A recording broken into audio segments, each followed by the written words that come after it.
আসসালামু আলাইকুম সবাইকে, যারা আমাদের সঙ্গে আছেন এই মুহূর্তে। আজ 10 সেপ্টেম্বর, বিশ্ব আত্মহত্যা প্রতিরোধ দিবস।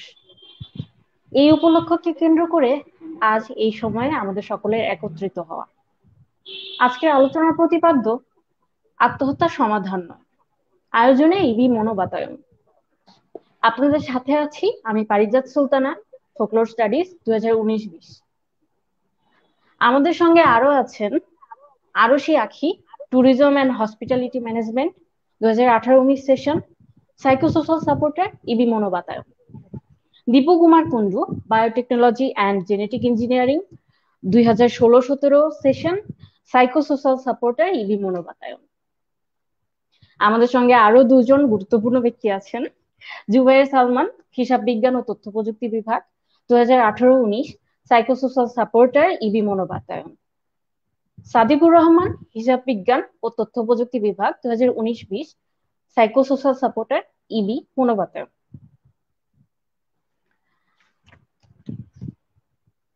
আত্মহত্যা সম্পর্কে আমি যদি না বলি, আমি না বলে আমাদের সঙ্গে যারা আছেন সকলকে আমি আস্তে আস্তে জিজ্ঞেস করব। এই ব্যাপারটা আসলেই এখন অত্যন্ত অত্যন্ত গুরুত্বপূর্ণ একটা ব্যাপার হয়ে গেছে। আত্মহত্যা দিনে দিনে বাড়ছে, মানুষের হতাশা এবং অন্যান্য কারণগুলো আত্মহত্যার দিকে বেশি মোড় নিচ্ছে অন্যান্য সময়ের তুলনায়। করোনাকালীন সময় এবং করোনা পূর্ববর্তী সময়ের কথা যদি আমরা চিন্তা করি, তাহলে আত্মহত্যা কিন্তু এই সময়টাতে প্রচুর বেড়ে গেছে। এই জন্য আমি যাবো এবার আখি আপুর কাছে। আখি আপু, কেমন আছেন? আলহামদুলিল্লাহ আপু, ভালো। আপনি কেমন আছেন? জি আলহামদুলিল্লাহ ভালো। আপু, আপনার তো আজকেই কাকতালীয় ভাবে বলা চলে আত্মহত্যা সম্পর্কে একটা প্রবন্ধ প্রকাশিত হয়েছে আজকের বাংলাদেশের খবর পত্রিকায়। তো প্রবন্ধটি সম্পর্কে আপনি যদি আমাদের আরেকটু বিস্তারিত বলতেন। জি, থ্যাংক ইউ পারিজাত আপু এবং ইদি মনোমতায়নকে ধন্যবাদ এত সুন্দর একটা আলোচনা আয়োজন করার জন্য। আত্মহত্যা বিষয়টা বর্তমানে আমার কাছে মনে হয় এটা একটা ভয়ঙ্কর রকম আতঙ্ক বটে। আমরা যদি শুরুতেই বলি, আত্মহত্যা মূলত কি? আত্মহত্যা হচ্ছে নিজেকে হত্যা করা, আত্মহনন করার যেই প্রচেষ্টা, সেটাই আত্মহত্যা। আত্মহত্যার যে বিষয়টি, এটা নানান কারণে হয়ে থাকে। আর তার ভিতরে প্রধানত যেই কারণটা আমরা বলে থাকি সেটা হলো ডিপ্রেশন, হতাশা। হতাশার থেকে আত্মহত্যা সব থেকে বেশি করে তরুণ তরুণীরা, অর্থাৎ বলা যায় 15 থেকে 24 বছর বয়স পর্যন্ত যে সময়টা, এই সময়টার ভিতরে এই হতাশা সব থেকে বেশি কাজ করে। খুব স্বাভাবিক বিষয় নিয়েও হতে পারে, আবার একটু বড় ধরনের বিষয় হতে পারে। তো সেভাবেই আত্মহত্যাটা শুরু করে। তো এই আত্মহত্যার তিনটা ধাপ আছে। যখন শুরুতেই একটা ব্যক্তি ডিসাইড করে যে আমি আমার জীবন নাশের জন্য প্রস্তুত, তখন দেখা যায় সে একটা জায়গা নির্ধারণ করে এবং দ্বিতীয় ধাপে সে ঠিক করে আমি কিভাবে এই আত্মহননটা করব। এবং এই ঠিক করার পরে সে সেই নির্দিষ্ট জায়গাটা এমনও হয় কয়েকবার দেখে আসছে এবং শেষমেশ সে চরম পরিণতিতে পৌঁছে যায়। আরেকটা বিষয় থাকে, সেটা হচ্ছে হঠাৎ কোনো একটা বিষয় নিয়ে খুব দ্রুত সিদ্ধান্ত নেয় আমার এখনই হয়তো জীবন ত্যাগ করার সময়, এবং ওই মুহূর্তেই সে আত্মহত্যা করে বসে। এটাকে বলা হয় ইম্পালসিভ সুইসাইড। তো এই আহ, বিষয়টা আমার কিছুদিন ধরেই মাথায় ছিল যে মহামারীর ভিতরে এত বেশি বৃদ্ধি পেয়েছে আত্মহত্যার বিষয়টা। দেখা যাচ্ছে বিভিন্ন বিশ্ববিদ্যালয়ের শিক্ষার্থী, যারা কম বেশি সবাই জানে আত্মহত্যার আহ কুফল সম্পর্কে, তারপরেও তারা এরকম সিদ্ধান্ত নিচ্ছে। কেন নিচ্ছে, কি জন্য নিচ্ছে, ঠিক এর ভিত্তিতেই কিছুদিন স্টাডি বা গবেষণা বলা যায়, এটা চালানোর পরে আমার এই প্রবন্ধটা লেখা। আচ্ছা, আমরা দেখতে পারি ধন্যবাদ। যে হচ্ছে দিন দিন বিভিন্ন বয়সী মানুষের ভিতরে এই আত্মহত্যার প্রবণতা বৃদ্ধি পাচ্ছে। সারা দেশে 15.2 মিনিটে একজন ব্যক্তি আত্মহত্যা করে এবং প্রতি 38 সেকেন্ডে একজন ব্যক্তি আত্মহত্যার চেষ্টা করে। বর্তমানে প্রায় ডাল ভাতের মতো এই আত্মহত্যা সমাজে ছড়িয়ে পড়ছে। অর্থাৎ আমাদের এর থেকে বেরিয়ে আসতে হবে, আর যার জন্য আমাদের সমাজের মানুষের ইতিবাচক মনোভাব, পারিবারিক যেই বন্ধনটা এটা মজবুত করা, এবং আমরা শুধু বলার চেয়ে শোনার প্রবণতাটা বৃদ্ধি করা খুব বেশি গুরুত্বপূর্ণ। এবং এর ভিত্তিতেই আমার এই লেখাটা আজকে। ধন্যবাদ। ধন্যবাদ আখি আপুকে এত সুন্দর বক্তব্য দেওয়ার জন্য। হ্যাঁ, আপনার সঙ্গে আমিও একমত। আসলে আমরা এখন বলতে চাই নিজেদের সম্পর্কে, শুনি খুব কম। তো এরপরে আমি চলে যাব সাদিকের কাছে, আমার বন্ধু। সাদিক, কেমন আছো? সাদিক, বোধহয় কোনো সমস্যার কারণে আমরা তোমার কথা শুনতে পাচ্ছি না, অথবা আমি তোমার কথা শুনতে আলহামদুলিল্লাহ ভালো পাচ্ছি না। পারি। আপনি কেমন আছেন? জি, ভালো। তো সাদিকের কাছে আমার প্রশ্নটা ছিল যে আত্মহত্যার কারণ সম্পর্কে আমাদের বিভিন্ন জনের তো বিভিন্ন মতামত আছে, তোমার কি মতামত, আত্মহত্যা কেন হয়? প্রথমে ধন্যবাদ আপনাকে আহ, আমাকে সুযোগ দেওয়ার জন্য, এবং দ্বিতীয়ত ধন্যবাদ জানাই এবি মনোবাতায়নকে, যার এই মহৎ উদ্যোগের ফলে আজকে আমি আমার কিছু বক্তব্য পেশ করার সুযোগ পাচ্ছি এখানে। আসলে আজকে আত্মহত্যা প্রবণতাকে রোধ করার জন্য একটা সচেতনতামূলক একটা দিন, যেটাকে বিশ্বব্যাপী স্মরণ করা হচ্ছে। আর সেই সচেতনতা কে জাগ্রত করার জন্যই আজকের এই লাইভ সেশন। তো আমি আমার কিছু বিবেচনায় আমি কিছু জিনিসকে নোট করেছি এই আত্মহত্যা প্রবণতা বাড়ার কারণ হিসেবে, বা আত্মহত্যা হওয়ার পিছনে কি কারণগুলো দায়ী সেগুলোকে। তো আমি প্রথমেই আমার আলোচনাকে অতিরিক্ত কিছু না বলে আমি শুরু করতেছি মূল আলোচনায়। আমি কিছুকে নোট আউট করেছি, তার মধ্যে প্রথমে স্থান দিয়েছি একটু আগে আখি আপু বললেন যে হতাশা, বিষণ্ণতা, এটাকে আসলে এই হতাশার কারণেই বর্তমানে আত্মহত্যার সব থেকে বেশি প্রবণতা আমরা দেখতে পাচ্ছি। দ্বিতীয়ত আমরা হিসাবে আত্মহত্যার কারণ হিসাবে লক্ষ্য করতে পারি জেনেটিক কারণ হিসেবে। আত্মহত্যা প্রবণতার জন্য 38 থেকে 50% ক্ষেত্রে জিন দায়ী। অর্থাৎ একই পরিবারে যদি অতীতে পূর্বপুরুষদের মধ্যে যে এই আত্মহত্যার কোনো কেস ঘটে থাকে, তাহলে পরে পরবর্তী প্রজন্মেও এই আত্মহত্যার ঘটনা ঘটার সম্ভাবনা সব থেকে বেশি। দ্বিতীয়ত হঠকারিতা বা ইম্পালসিভিটি, যেটা বাংলাদেশের মধ্যে সব থেকে বেশি ঘটে থাকে। সেটা কেমন? হুট করে সিদ্ধান্ত নেওয়া, যে কোনো মানসিক ট্রমা বা যে কোনো ধরনের অস্বস্তি বোধ বা খারাপ কিছু ঘটে থাকে যদি কারোর জীবনে, যেমন দাম্পত্য কলহ, পরীক্ষার ফলাফল বা খারাপ ফলাফল, প্রেমে প্রত্যাখ্যাত হওয়া, এই সমস্ত বিষয়ে, সেন্সিটিভ বিষয়ে যে কেউ হুট করে আত্মহত্যার সিদ্ধান্ত নেয়, এটাকে বলা হয় ইম্পালসিভিটি, যেটা যেটা বাংলাদেশে লক্ষণীয়। তৃতীয়ত আসছে মানসিক রোগ। আত্মহত্যার জন্য 27 থেকে 90% ক্ষেত্রে দায়ী কতগুলো মানসিক রোগ। পরিধানযোগ্য রোগগুলোর মধ্যে বিষণ্ণতা, বাইপোলার ডিসঅর্ডার অর্থাৎ manic depressive, schizophrenia, personality disorder অর্থাৎ এই পার্সোনালিটি ডিসঅর্ডারের মধ্যে borderline, antisocial and histrionic personality disorder, love obsession, এগুলো খুবই গুরুত্বপূর্ণ। এবং এগুলোর কারণে 27 থেকে 90% আত্মহত্যা সংঘটিত হয়ে থাকে। তো এখন আরো কিছু কারণ আমি দেখতে পেয়েছি। তার মধ্যে ব্যর্থতাকে মেনে নেওয়ার যে একটা প্রবণতা, প্লাস প্রত্যাশার মানসিক চাপ, এটার ফলেও আত্মহত্যা ঘটে থাকে। সেটা কিভাবে হয়? আমরা যারা সুস্থ মস্তিষ্কের মানুষ, যাদের মধ্যে আত্মহত্যা প্রবণতা থাকতে পারে না, তারা ভেবে নেয় যে ফেলার is the pillar of success. কিন্তু এক ধরনের মানুষ আছেন যারা তাদের ব্যর্থতাকে মেনে নিতে পারেন না। তার একটা উদাহরণ, আমরা যখন মাধ্যমিক বা উচ্চ মাধ্যমিক রেজাল্ট দেয় বা অ্যাডমিশনের রেজাল্ট দেয়, সেই সময় কিছু মানুষ আছেন যারা আত্মহত্যার পথ বেছে নেন, যারা তাদের কাঙ্ক্ষিত রেজাল্ট পান না। তারা মনে করেন যে ফেলার is the killer of life, অর্থাৎ তাদের জীবনের হত্যাকারী তাদের ওই যে ব্যর্থ হয়েছেন কাঙ্ক্ষিত রেজাল্ট পেতে, এটাই তাদের ব্যর্থতার মূল কারণ।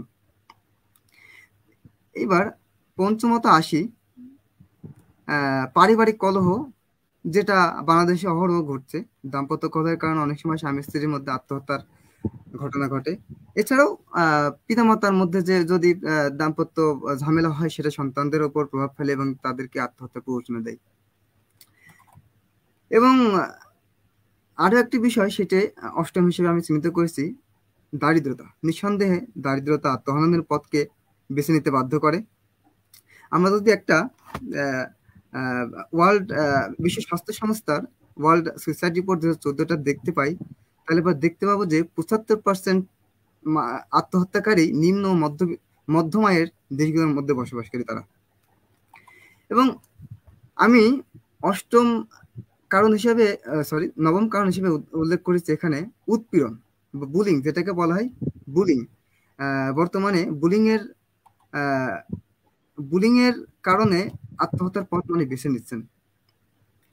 এই বুলিং এর মধ্যে র্যাগিংও পড়ে, যেটা আমরা প্রত্যক্ষ করেছি বাংলাদেশের বিভিন্ন সময়কার মিডিয়ার ইস্যুর মাধ্যমে। যেমন একটা উদাহরণ দিই যে বুয়েটের ছাত্র আবরারের ঘটনা। বুলিং এর ক্ষেত্রে বিভিন্ন রকম ভয় প্রদর্শন, হুমকি দেওয়া, বল প্রয়োগ করা, বিব্রত করা, খারাপ উদ্দেশ্য বিস্তার করা, এগুলো যখন ঘটে কারোর সাথে, তাহলে তখন সে মানসিকভাবে ভেঙে পড়ে।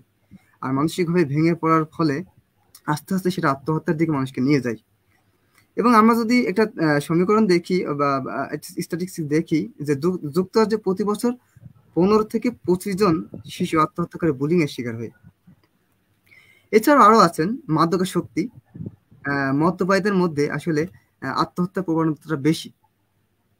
এবং শুধু তাই না, হিরোইন সেবীদের আত্মহত্যার হার সাধারণ মানুষের তুলনায় 14 গুণ বেশি। এটা থেকে আমরা বুঝতে পারি যে মাদকাসক্তির ফলে আত্মহত্যা প্রবণতাটা কেমন। দীর্ঘমেয়াদী পীড়াদায়ক রোগ, এটাও আত্মহত্যার একটা বড় কারণ। দীর্ঘমেয়াদী বিভিন্ন রোগ, ক্যান্সার, কিডনি নষ্ট, অনিদ্রা বা ইনসোমনিয়া যেটাকে বলে, হাঁপানি ইত্যাদি দীর্ঘমেয়াদী কষ্টদায়ক ও ব্যয়বহুল রোগীদের মধ্যে আত্মহত্যা প্রবণতা বেশি দেখা যায়। এবং আমি লাস্টলি যেটা বলতে চাই, 11 নম্বর, অভিভাবকদের উদাসীনতা। প্রত্যেকেরই কেউ না কেউ অভিভাবক থাকেন, আর প্রত্যেকেই একটা গাইডলাইনের মাধ্যমে যদি থাকেন, তাহলে এই আত্মহত্যা প্রবণতা কমে যায়। কিন্তু আমাদের ক্ষেত্রে, আমাদের দেশে হোক আর ওয়ার্ল্ড বিশ্বব্যাপী হোক, এই অভিভাবকদের সচেতনতার ফলে জেনারেশনে আত্মহত্যা প্রবণতাটা বেশি বেড়ে যায়। অর্থাৎ অভিভাবকদের যেভাবে কেয়ার নেওয়ার কথা, তারা সেভাবে কেয়ার নিতে পারেন না, বিধায় আত্মহত্যার পথ বেছে নেন শিশু কিশোররা। এভাবে যদি আমরা কারণগুলো দেখি, প্রধান কারণগুলো এভাবে উঠে আসে। তো শুধু এইগুলোই না, পৃথিবীর বিভিন্ন জায়গায় আত্মহত্যার কারণ বিভিন্ন রকম হতে পারে, কিন্তু এজ ইউজুয়াল আমরা যেটাকে সাধারণ মনে করি, যেটাতে সব থেকে বেশি ঘটে যে কারণগুলোর কারণে, সেগুলো আমি এখানে উল্লেখ করার চেষ্টা করেছি। তো আশা করি পরবর্তীতে প্রতি কারণে আলোচনা হবে ইনশাল্লাহ। তো এখন আমার কাছে থাকাকালীন সব থেকে বেশি যে গুরুত্বপূর্ণ পয়েন্টগুলো আমি মনে করেছি আত্মহত্যার জন্য, সেগুলো বললাম। ধন্যবাদ পারি আপনাকে আমাকে সুযোগ দেওয়ার জন্য। ধন্যবাদ সাদিককে এত তথ্যবহুল একটা আলোচনা করার জন্য আমাদের সাথে। আমরা অনেক কিছু জানতে পারলাম আসলে আত্মহত্যার কারণগুলো সম্পর্কে। এবার আমি যাব জুবায়ের সালমান ভাইয়ের কাছে। করোনা মহামারীতে তো আত্মহত্যা অন্য সময়ের চেয়ে, করোনা পূর্ববর্তী সময়ের চেয়ে অনেক বেড়ে গেছে। ভাইয়া, আপনার কি মনে হয় এটা কেন হচ্ছে? ধন্যবাদ আপনাকে। হ্যাঁ, আপনি যথার্থই বলেছেন। করোনা মহামারীতে আত্মহত্যা বেড়ে গেছে। আসলে আত্মহত্যাটা একটা সামাজিক ব্যাধি। অ্যাকচুয়ালি সামাজিক ব্যাধি এটা সমাজের জন্য, বাট ব্যক্তির জন্য এটা হচ্ছে মানসিক ব্যাধি। কিরকম?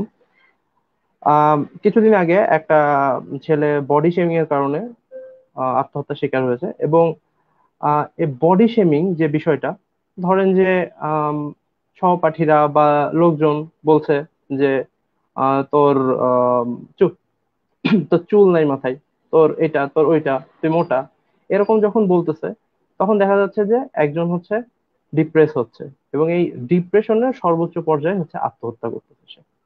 তো আমি বলবো যেই ছেলেটা বা যারা এই বডি শেমিং করতেছে, যারা বলতেছে যে তোর চুল নাই হাত নাই, একটা মানুষ কখনোই সব দিক থেকে পারফেক্ট না। আল্লাহ প্রদত্ত জীব মানুষ, আল্লাহ সৃষ্টি জীব। তার চুল না থাকতে পারে, হাত না থাকতে পারে, চোখ না থাকতে পারে। তো তাকে নিয়ে যখন একজন ঠাট্টা তামাশা করতেছে, তখন কি হচ্ছে? তখন হচ্ছে এই ছেলেটা আত্মহত্যা করছে, এবং আত্মহত্যা বডি শেমিং এর কারণে হতে পারে সেটা জানার পরেও যে এ ধরনের কাজ করতেছে, সে অবশ্যই মানসিক ভাবে সমস্যায় আছে। এবং যে বডি শেমিং এর কারণে আত্মহত্যা করতেছে, এটাও একটা সমস্যা। তারও মানসিক সমস্যা আছে, কারণ একজন বলতেই পারে চুল নাই, তাই বলে কি আহ আত্মহত্যা করতে হবে? একজন বডি শেমিং করতেই পারে, র্যাসিজম ঘটতেই পারে, তাই বলে আত্মহত্যা করতে হবে? তোমার জীবনের দাম কি এতই কম? তোমার জীবনের দাম কি ওই জাস্ট চুলের দাম? বা তোমার জীবনের দাম কি হচ্ছে আমি কেন মোটা এই প্রশ্নের উত্তরের সমান তোমার জীবনের দাম? কখনোই না। জীবনের দাম অনেক বেশি। তারপরে আমি একটা আপনাদেরকে করোনা মহামারীতে একটা পরিসংখ্যান দেখাতে চাই। অ্যাকচুয়ালি এই পরিসংখ্যানে যেটা দেখায় যে প্রতি বছর গোটা পৃথিবীতে 8 লক্ষ মানুষ আত্মহত্যা করছে। প্রতি বছর একটা জিনিস দেখেন, প্রতি বছর 8 লক্ষ মানুষ এই পৃথিবী থেকে চলে যাচ্ছে আত্মহত্যা করে, আত্মহত্যার মতো একটা জঘন্য কাজ করে চলে যাচ্ছে। আর বাংলাদেশে প্রতি বছর 10,000 মানুষ আত্মহত্যা আত্মহত্যা করছে। বিষয়টা কিন্তু খুবই দুঃখজনক। আপনার আমার আশেপাশ থেকে প্রতি বছর 10,000 মানুষ সরে যাচ্ছে, এই বাংলাদেশ থেকে চলে যাচ্ছে আত্মহত্যা করে। এবং শুধু তাই না, প্রতিদিন গড়ে 28 জন আত্মহত্যা করে। বিষয়টা এতটাই নির্মম যে প্রতিদিন গড়ে 28 জনে, আজকেও হয়তো বা আমাদের আশেপাশে আমরা হয়তো জানিও না 28 জন চলে গেছে। তো বিষয়গুলো খুবই আসলে আহ খুবই খারাপ লাগে এগুলো শুনলে। আর এই করোনার মধ্যে আত্মহত্যার পরিমাণ 13% বৃদ্ধি পেয়েছে। করোনার মধ্যে আত্মহত্যার পরিমাণ 13% বৃদ্ধি পেয়েছে। শুধু তাই না, 6 মাস আগের ইন্ডিপেন্ডেন্ট টেলিভিশনের একটা পরিসংখ্যানে বলে যে করোনায় মারা গেছে 8,000 মানুষ। মানে এটা কিন্তু 6 মাস আগেকার পরিসংখ্যান। তো করোনায় মারা গেছে 8,000 মানুষ, আর করোনা শুরুর পর 10 মাসে আত্মহত্যা করেছে 11,000 মানুষ। করোনায় মারা গেছে 8,000, অথচ আত্মহত্যা করেছে 11,000। তাহলে এই আত্মহত্যা সমস্যাটাই করোনা মহামারীর থেকেও বেশি জটিল এবং বেশি ভয়ঙ্কর। আচ্ছা, এই আহ, আত্মহত্যা যে হচ্ছে এখন এই করোনার সময় বেড়ে গেছে, এটার পেছনে আসলে কিছু কারণ আছে। এটার পেছনে বর্তমানে যেই কারণগুলো আছে, যেমন হচ্ছে এই করোনা মহামারীর কারণে অনেকের চাকরি নেই, অনেকের ব্যবসা নেই, অনেকের কর্মক্ষেত্রে অনেক সমস্যায় আছে। দেখা যাচ্ছে যে সংসার চালাবে কিভাবে, কিভাবে সন্তান মানুষ করবে, এরকম বিভিন্ন চিন্তা ভাবনায় তারা ডিপ্রেশনে চলে যাচ্ছে। এবং এই ডিপ্রেশনের শেষ পরিণতি হচ্ছে আত্মহত্যা। তো এই মানুষ ডিপ্রেশনে যাচ্ছে, তার মানসিক রোগ হচ্ছে, এবং মানসিক রোগ থেকে দেখা যাচ্ছে যে তার আত্মহত্যা করার প্রবণতা বৃদ্ধি পেয়ে যাচ্ছে। আর যদি আমাদের শিক্ষার্থীদের কথা বলি, এই যে বর্তমানে শিক্ষার্থীদের বা তরুণ সমাজের যেই বিষয়টা, যে আম, আখি বলল যে 15 থেকে সম্ভবত 28 এই বয়সের মধ্যে আত্মহত্যার প্রবণতাটা অনেক বেশি। তো এখানে যে বিষয়টা ঘটে যে হচ্ছে উম এখন এই করোনার মধ্যে আমাদের স্কুল কলেজ বিশ্ববিদ্যালয় এগুলো সব বন্ধ। আমরা কিন্তু বাসায় কিন্তু বসে আছি। একটা কথা আছে আমাদের বাংলায় যে অলস মস্তিষ্ক শয়তানের আড্ডাঘর। তো যেটা হচ্ছে যে আমরা এই বাসায় বসে আছি, শিক্ষার্থীরা বাসায় বসে আছে, তারা সোশ্যাল মিডিয়াতে অনেক বেশি সময় কাটাচ্ছে সামাজিক যোগাযোগ মাধ্যমে। তো তারা কি হচ্ছে, তারা ডিপ্রেসড হয়ে যাচ্ছে। একটা ব্যাপার যে এই যে লং টাইম ছুটিতে আছে, এই ছুটির কারণে তারা ডিপ্রেশন হচ্ছে। মজার বিষয় হচ্ছে যে একটা সময় থাকে যখন স্কুল কলেজ চলে, তখন থাকে যে আম, সপ্তাহে আমার হয়তো 6 দিন স্কুল বা 6 দিন কলেজ, শুক্রবারটা আমার অতি কাঙ্ক্ষিত একটা দিন, যে এদিন আমার ছুটি থাকবে, এদিন আমি অনেক কিছু করব। বা চাকরিজীবীদের ক্ষেত্রে শুক্র শনি খুব কাঙ্ক্ষিত একটা বিষয়, যে এই দিন হচ্ছে আমি একটু পরিবারের সাথে সময় যাপন করব। অথচ এই করোনা কালীন ছুটি এত বেশি বৃদ্ধি পেয়েছে যে এই ছুটি এখন ডিপ্রেশনের কারণ হয়ে গেছে। ব্যাপারটা হচ্ছে যে ধরেন আপনার যদি পছন্দের খাবার নুডলস হয়, আর আপনাকে যদি প্রতিদিন নুডলস খেতে দেওয়া হয় সপ্তাহের পর সপ্তাহ, তার নুডলসটা কিন্তু আপনার এক সময় আর খেতে মন চাবে না। আপনার ওটা মোটামুটি মানে অপছন্দ একটা জিনিস হয়ে যাবে। ঠিক সেভাবে এরকমই অতিরিক্ত ছুটি এবং এই কাজ না করা, অলস সময় কাটানো যদিও আমাদের কাঙ্ক্ষিত একটা বিষয় ছিল, এখন সেটা হয়ে গেছে আমাদের মৃত্যু ঝুঁকির কারণ। আচ্ছা, তাছাড়া এই ডিপ্রেশন থেকে, মানসিক চাপ থেকে আহ, যে আত্মহত্যা হচ্ছে, এর আরো অনেক কারণ আছে। এর একটা অনেক বড় কারণ হচ্ছে এই যে আমাদের স্কুল কলেজ এগুলো বন্ধ থাকার কারণে, শিক্ষার্থীরা লং টাইম বাসায় থাকার কারণে, সামাজিক যোগাযোগ মাধ্যম বেশি ব্যবহার করার কারণে দেখা যাচ্ছে যে প্রেম ভালোবাসা বিষয়টাতে বেশি জড়াচ্ছে। আগেও জড়াতো, এখন আরো বেশি হচ্ছে, কারণ এখন তাদের অন্য কোনো কাজ নেই। তারা সারাদিন দেখা যায় যে ফেসবুকে পড়ে থাকতেছে। এই প্রেম ভালোবাসার বিষয়টা, উম এটাকে কখনোই বলা যাবে না যে আপনি আপনি কখনো ভালোবাসবেন না, কাউকে প্রেম করবেন না, কারণ এটা হচ্ছে প্রেম ভালোবাসা হচ্ছে একটা বেসিক ইনস্টিংক্ট। সিগমন্ড ফ্রেডের মতে মানুষের বেসিক ইনস্টিংক্ট দুইটা, একটা হচ্ছে প্রেম ভালোবাসা আর একটা হচ্ছে ডিজায়ার টু বি গ্রেট। মানে হচ্ছে মনোযোগ আকর্ষণ করতে চায় বা অ্যাট্রাকটিভ হতে চায় মানুষ, এটা হচ্ছে ডিজায়ার টু বি গ্রেট। এই প্রেম ভালোবাসার যে বিষয়টা হচ্ছে যে আজকাল আমাদের তরুণ সমাজ অকালেই এই জিনিসটাতে জড়াচ্ছে। কিরকম? আজকাল আমাদের যে মুভি নাটক এগুলোতে কি হয়, এমন কোন মুভি নাটক আছে যেখানে প্রেম ভালোবাসা বিষয়টা এখন দেখানো হয় না? অধিকাংশ মুভি নাটকে প্রেম ভালোবাসা বিষয় দেখানো হয়, দেখা যাচ্ছে যে ভাইয়া, আপনি নায়ক যদি নায়িকার অনুমতি দেন সাথে। আমি একটু অ্যাড করতে চাই। হ্যাঁ হ্যাঁ, অবশ্যই অবশ্যই। আসলে ভালোবাসা এখন আর ভালোবাসা নেই, সেই চিঠি পত্র মিতালি সেই যুগে আর নেই, এখন এটা হয়ে গেছে একটা পণ্য। ভালোবাসাটা একটা পণ্য, আচ্ছা। ভালোবাসা বিক্রি হয়। হ্যাঁ। এই যে নাটক আচ্ছা, সিনেমা, এক্স্যাক্টলি। ভালোবাসার হচ্ছে হুম এই হুম হুম থিমটা নিয়ে এত কিছু হয়ে গেছে। হুম আর মানুষ এটা বলা চলে, মানুষ ভালোবাসাটার আইডিয়া নিয়ে হুম হুম হুম হুম তার ফলিং ইন ব্যবসা লাভ করছে। With the idea of love. Yes yes, exactly G. Exactly. তো এই যে যে ব্যাপারটা এখানে ঘটতেছে যে হচ্ছে এই নাটক সিনেমাতে দেখা যাচ্ছে যে নায়ক নায়িকা সারাদিন হচ্ছে ফোনে প্রেম করতেছে, ফোনে কথা বলতেছে। তো আমাদের যারা উঠতি তরুণ সমাজ বা যারা আমাদের স্কুল কলেজ পড়ুয়া শিক্ষার্থী আছে, তারা এই নাটক সিনেমা দেখে তারা ভাবতেছে এইটাই মনে হয় লাইফ, এরকমই বোধ হয় করতে হবে আমাদের, আমাদেরকে এরকমই করতে হবে। তারা তাদের একটা আম, অদৃশ্য টার্গেটই হয়ে যাচ্ছে যে আমিও হচ্ছে এরকম প্রেম করব, আমিও এরকম এই রিলেশনে জড়াবো। তো আলটিমেটলি তাই হচ্ছে, দেখা যাচ্ছে যে স্কুল কলেজের ছেলে মেয়ে প্রেমে জড়াচ্ছে, রিলেশনে জড়াচ্ছে, এবং কি হচ্ছে একটা সময় দেখা যাচ্ছে যে ব্রেকআপ হচ্ছে বা বিভিন্ন কারণে বিভিন্ন ভাবে এটা ভেঙে যাচ্ছে।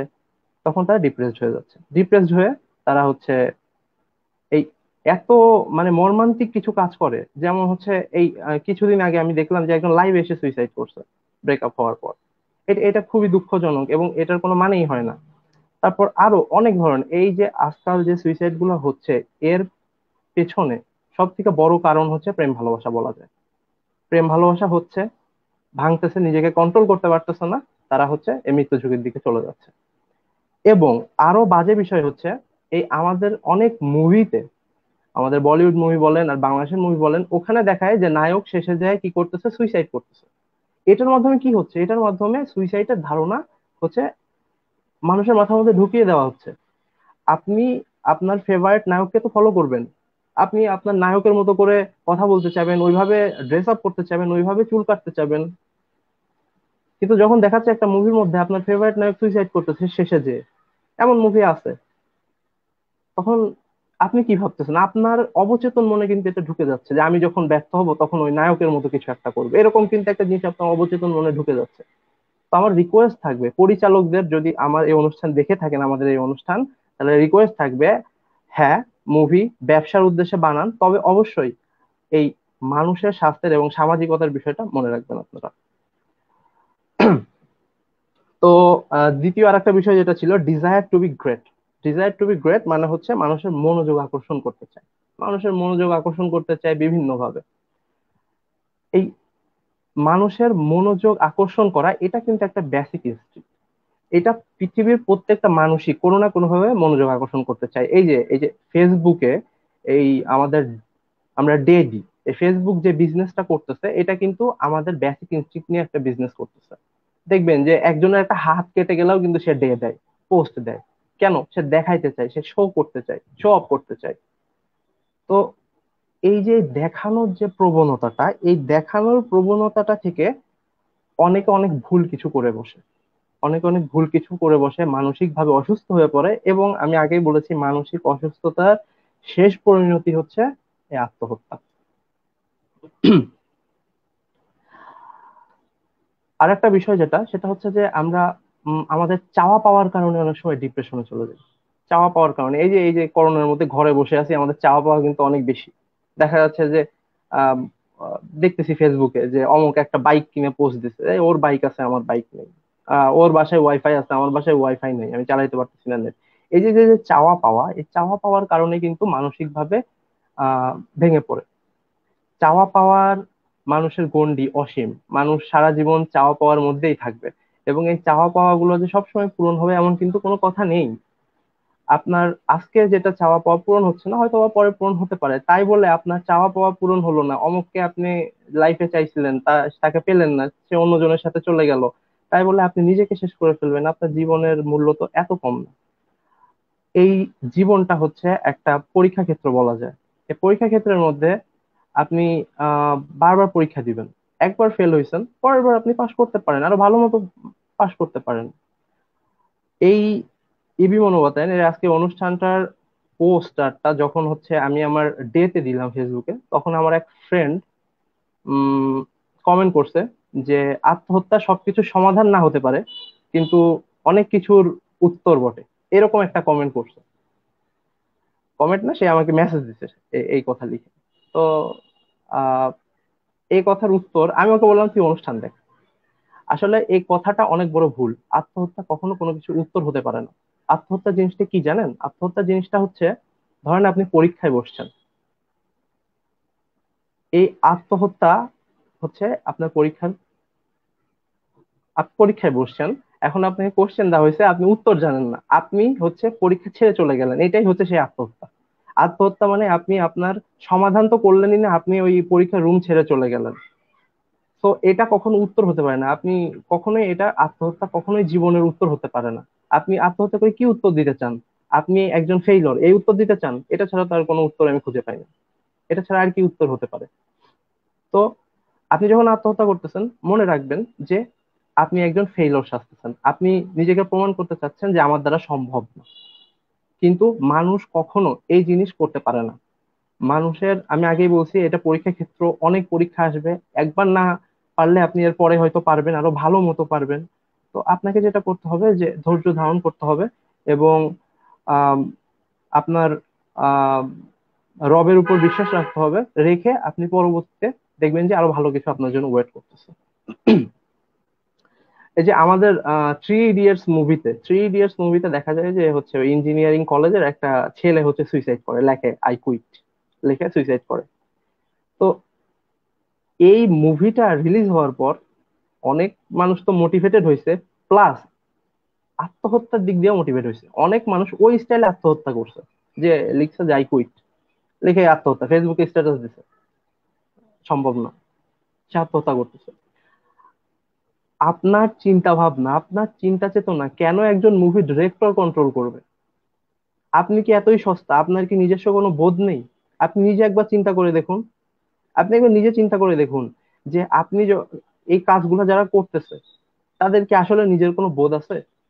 সে ওই যে হয়তো বা মনে করতেছে ডিজায়ার টু বি ইম্পর্টেন্ট বা ডিজায়ার টু বি গ্রেট, এরকম একটা চিন্তা ভাবনা হচ্ছে, আমি ওই রকম করবো, থ্রি ইডিয়টস মুভির মতো করবো, করে সে হচ্ছে ওই কাজ করে বসতেছে। বাট আলটিমেটলি কি হচ্ছে? সে লুজার হচ্ছে, সে হারিয়ে যাচ্ছে, তার জীবন ধ্বংস হয়ে যাচ্ছে, তার ফ্যামিলি কষ্টে চলে যাচ্ছে। একজন আত্মহত্যা করলে তার ফ্যামিলি কষ্টে যাওয়া ছাড়া কোনো দিন কোনো কিছুর উপকার হয় না। অনেকে আচ্ছা, আহ আরেকটা বিষয় যেটা বলা ছিল যে আবেগের বিষয়টা, এই আহ আমাদের এশিয়ানদের আবেগ অন্যান্যদের থেকে অনেক বেশি। এশিয়ানদের আবেগ অনেক বেশি, এবং এই আমাদের ভারতীয় উপমহাদেশের যারা আমরা আছি তাদের আবেগও অনেক আরো বেশি, তাদের আবেগ বলা যায়। আমরা আবেগী, বাঙালিরা আমরা আবেগী, বাট আমরা কিন্তু বুদ্ধিমানও বটে। আমরা আবেগের কারণে সুইসাইড করতেছি, আমরা আবেগের কারণে বিভিন্ন অঘটন ঘটাচ্ছি ঠিকই, কিন্তু আমাদের কিন্তু অনেকেই সফল হচ্ছে।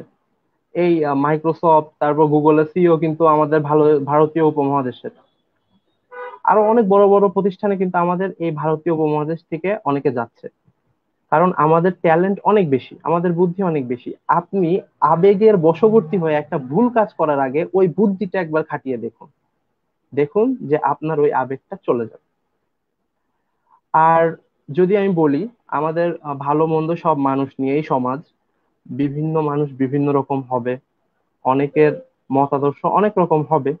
তো সেক্ষেত্রে আমি বলবো যে আপনার এটা কখনোই এক্সপেক্ট করার কথা না যে আমি যেরকম চাচ্ছি এরকমটাই হবে। একটা কথা মনে রাখবেন, আহ হাতের পাঁচটা আঙুল কিন্তু সমান না, তো এই সমাজে সবাই একরকম হবে না। আর আপনি যেটা চান সেটাই যে হবে এমনটা কিন্তু না। ধরেন যে হচ্ছে আপনি মাছ ধরতে গেছেন, ঠিক আছে, এখন মাছ ধরতে গেছেন, আপনার পছন্দ হচ্ছে আইসক্রিম, আপনার ফেভারিট খাবার হচ্ছে আইসক্রিম। এখন আপনি আইসক্রিম দিয়ে কিন্তু মাছ ধরতে পারবেন না, আপনাকে মাছ ধরতে হইলে ওই মাছের চারই ব্যবহার করতে হবে। তো সেভাবে আপনাকে সমাজে যে যেমন তার সাথে সেভাবে চলতে হবে, যে যেমন সে সেরকম কথা বলবে, তার কথায় আপনি নিজের একটা অনেক বড় ভুল ডিসিশন নিয়ে বসবেন, এমনটা তো করার কোনো সুযোগ নেই, এমনটা করার কোনো উচিতই না। এটা মানুষ হিসেবে খুবই একটা খারাপ বিষয় হবে। তো আমি এটা বলবো যে আমাদের সবকিছু নিজেদের চিন্তা জগৎ থেকে দেখতে হবে, সবকিছু আমাদের নিজেদের চিন্তা জগৎ থেকে দেখতে হবে। মুভির ডিরেক্টর বা অন্য কারোর চিন্তা জগৎ থেকে আমাদের জীবনটাকে আমরা ডিসাইড করবো না। আমাদের জীবনটা আমাদের, এবং আমাদের জীবনে আমরা কি করব কি হবে এটা আমরা নিজেরা ডিসাইড করব। তো আহ ধন্যবাদ পারি।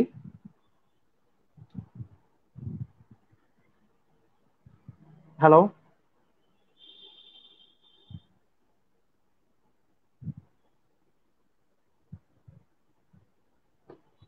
হ্যালো, ধন্যবাদ পারি তোমাকে। হ্যালো, আপনারা কি আমাকে শুনতে পাচ্ছেন? জি, আমরা সবাই তো তোমাকে শুনতে পাচ্ছি।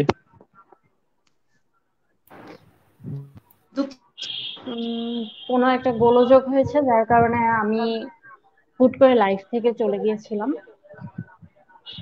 ধন্যবাদ সালমান ভাইকে আপনার গুরুত্বপূর্ণ মতামতের জন্য। আমি সালমান ভাইয়ের সাথে বেশ কয়েকটা ব্যাপারেই একমত। যেমন আসলে ভালোবাসা জিনিসটা যদি আমাদের বাঁচতে না শেখায় তাহলে সেটা আর সত্যিকারের ভালোবাসাই না।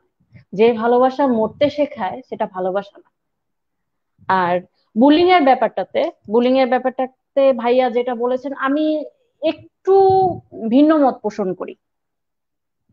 যেমন বুলিং জিনিসটা অন্যরা আমাকে কি বললো সেটা আমি মাথায় কেন নেব, কিন্তু অন্য বলতে আমার আশেপাশে পরিবেশ কিন্তু আমাকে খুব ভালোভাবে আমার উপর প্রভাব বিস্তার করে। আমাকে যদি একজন বলে আমি হয়তো নিতে পারলাম, কিন্তু আমাকে যদি 10 থেকে 40 জন বলে তখন সেটা আমার উপরে অটোমেটিক আমার অবচেতন মনে সেই জিনিসটা প্রভাব বিস্তার করবেই। এজন্য আমার মনে হয় কি বুলিং জিনিসটাকে, সেটা সরাসরি বুলিং হোক, কোনো হ্যারাসমেন্ট হোক, অথবা any type of bullying, cyber bullying হোক, সেই জিনিসটাকে আরো কঠোরভাবে বাংলাদেশের আইনের আওতায় আনা হোক। এই জিনিসটা আইনের আওতায় আনলে দেখা যাবে এই সমস্যাটা অনেকাংশে কমে গেছে। আর ভাইয়া যেটা বলেছিলেন আই কুইট, যে আহ, রাজকুমার হিরানির যে ছবিটাতে, 3 ইডিয়টস ছবিটাতে যে বলা হয়েছে আই কুইট, এটা ট্রেন্ড হয়ে গেছে পরবর্তীতে। এখান থেকে আমি আখি আপুর কাছে যাব। আখি আপু, আপনার কি মনে হয় আত্মহত্যা কি নিজেই একটা বিজ্ঞাপন? কারণ একজনের আত্মহত্যা দেখে দেখা যাচ্ছে আরো মানুষ আত্মহত্যার জন্য প্ররোচিত হয়। একদম একদম, আমি এটার সাথে পুরোপুরি একমত। আমিও মনে করি আত্মহত্যা নিজেই নিজের বিজ্ঞাপন। যে শব্দটা এবং যে কৌশলটা একদম নিজে থেকেই অন্য একজনের ভিতরে প্রভাব বিস্তার করে। দেখা যাচ্ছে কেউ একজন অবসাদগ্রস্ত, খুব একটা ভালো নেই এবং মানসিক ভাবে বিকারগ্রস্ত হয়ে যাচ্ছে যে আমার এখন কি করা উচিত। তো এই মুহূর্তে যখন সে দেখছে যে আমারই সহপাঠী অথবা বড় ভাই অথবা আশেপাশে পরিচিত হোক বা অপরিচিত, সে যখন নিউজে পড়তেছে বা দেখতেছে যে ঠিক এই সমস্যা বা খুব ছোট বড় যে কোনো একটা প্রবলেমের জন্য সে এইভাবে নিজের জীবনটা শেষ করছে, তখন তার কাছে মনে হচ্ছে আমি একটা সমাধান পেয়ে গেছি, আমি এটাই করতে পারি। কারণ এভাবে মারা যাওয়ার ফলে তার পরিবার হয়তো বা তার প্রিয়জন, যাকে সে আসলে তার অবস্থানটা ক্লিয়ার করতে চায় যে আপনাদের এইটার জন্য অথবা আমার এই পরিস্থিতির জন্য আমাকে এরকম একটা পথ বেছে নিতে হচ্ছে, এই অবস্থানটা ক্লিয়ারের জন্য এই একটা সুযোগ। আচ্ছা, অনেক সময় সে জানে না আমি আসলে কি করব, কিন্তু যখন সে দেখতেছে যে সুন্দর তো হাইকোয়েট লিখে আত্মহত্যা করলো, তো এক্ষেত্রে কি হলো, ওই ফেসবুকের স্ট্যাটাসটা নিয়ে আরো 10 জন 10 ভাবে বিভিন্ন গ্রুপ বিভিন্ন জায়গায় পোস্ট করতেছে যে ইস যদি তখন বুঝতে পারতাম, বা এমনও কিছু কমেন্ট করছে যেটা দেখে তার মনে হচ্ছে আমি মারা গেলেও হয়তো আমার এই প্রিয় মুখগুলো এইভাবেই আফসোসটা করানোর জন্য হলেও সে তার সুইসাইডের রাস্তাটা বেছে নিচ্ছে। ইভেন এই আত্মহত্যা যে নিজেই নিজে বিজ্ঞাপন, এই বিষয়টা বহুবার প্রমাণিত হয়েছে। অদ্ভুত শোনা গেলেও সত্য, এমন অনেক প্রতিক্রিয়া বাড়ছে, যেমন এই মহামারীতে প্রায় পর পর ঢাবি, রাবি, জাবি এবং ইবির অনেকগুলো শিক্ষার্থী একই কৌশল অবলম্বন করে আত্মহত্যার পথ বেছে নিয়েছে।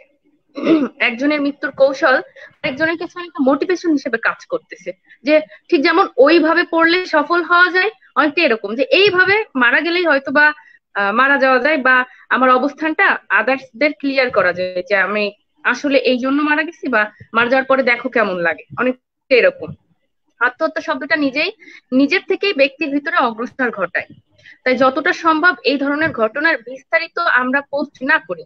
দেখা যাচ্ছে যখন একটা বিশ্ববিদ্যালয় হোক বা যে কোনো মানুষ আত্মহত্যা করতেছে, তখন আমরা বারবার এই নিউজটা এমন ভাবে প্রচার করতেছি যেন এটা একটা পজিটিভ জিনিস, মানে এটাই করতেছি যে এইভাবে আত্মহত্যা করছে বা এই কারণে আত্মহত্যা করছে।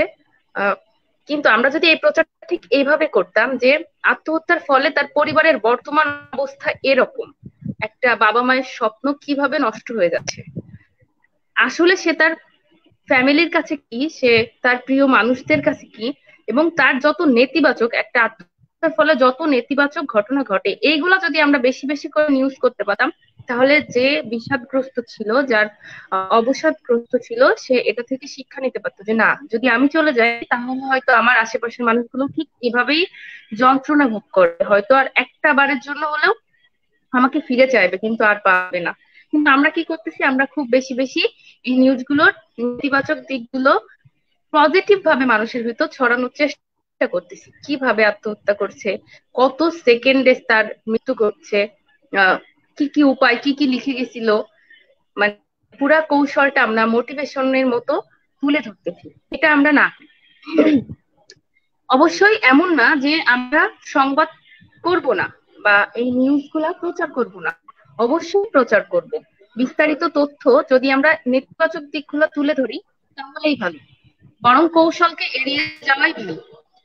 এবং এমনকি আমাদের শুধু খেয়াল রাখতে হবে প্রচার জানি প্রসার না ঘটায়, তথ্য প্রচার করতে যেয়ে যেন আমরা এটা প্রসার না ঘটাই, মানসিক ভাবে অবসাদগ্রস্ত মানুষদের আমরা সাহস না যোগাই যে আত্মহত্যা করাই যায়। ও যেহেতু এত সহজ কারণে আত্মহত্যা করেছে, তাহলে তো আমার সমস্যাটা আরো ডিপ, তাহলে আমি কেন করবো না? এই কৌশলটা আমরা রপ্ত করা না শেখাই। এইসব সমস্যার জন্য সে যদি পৃথিবী ছাড়তে পারে, তবে আমি কেন পারবো না, এই চিন্তাটা থেকে অনেকেই আত্মহত্যার পথটা বেছে নেয়। তাই আমরা এই সুযোগটা দেব না।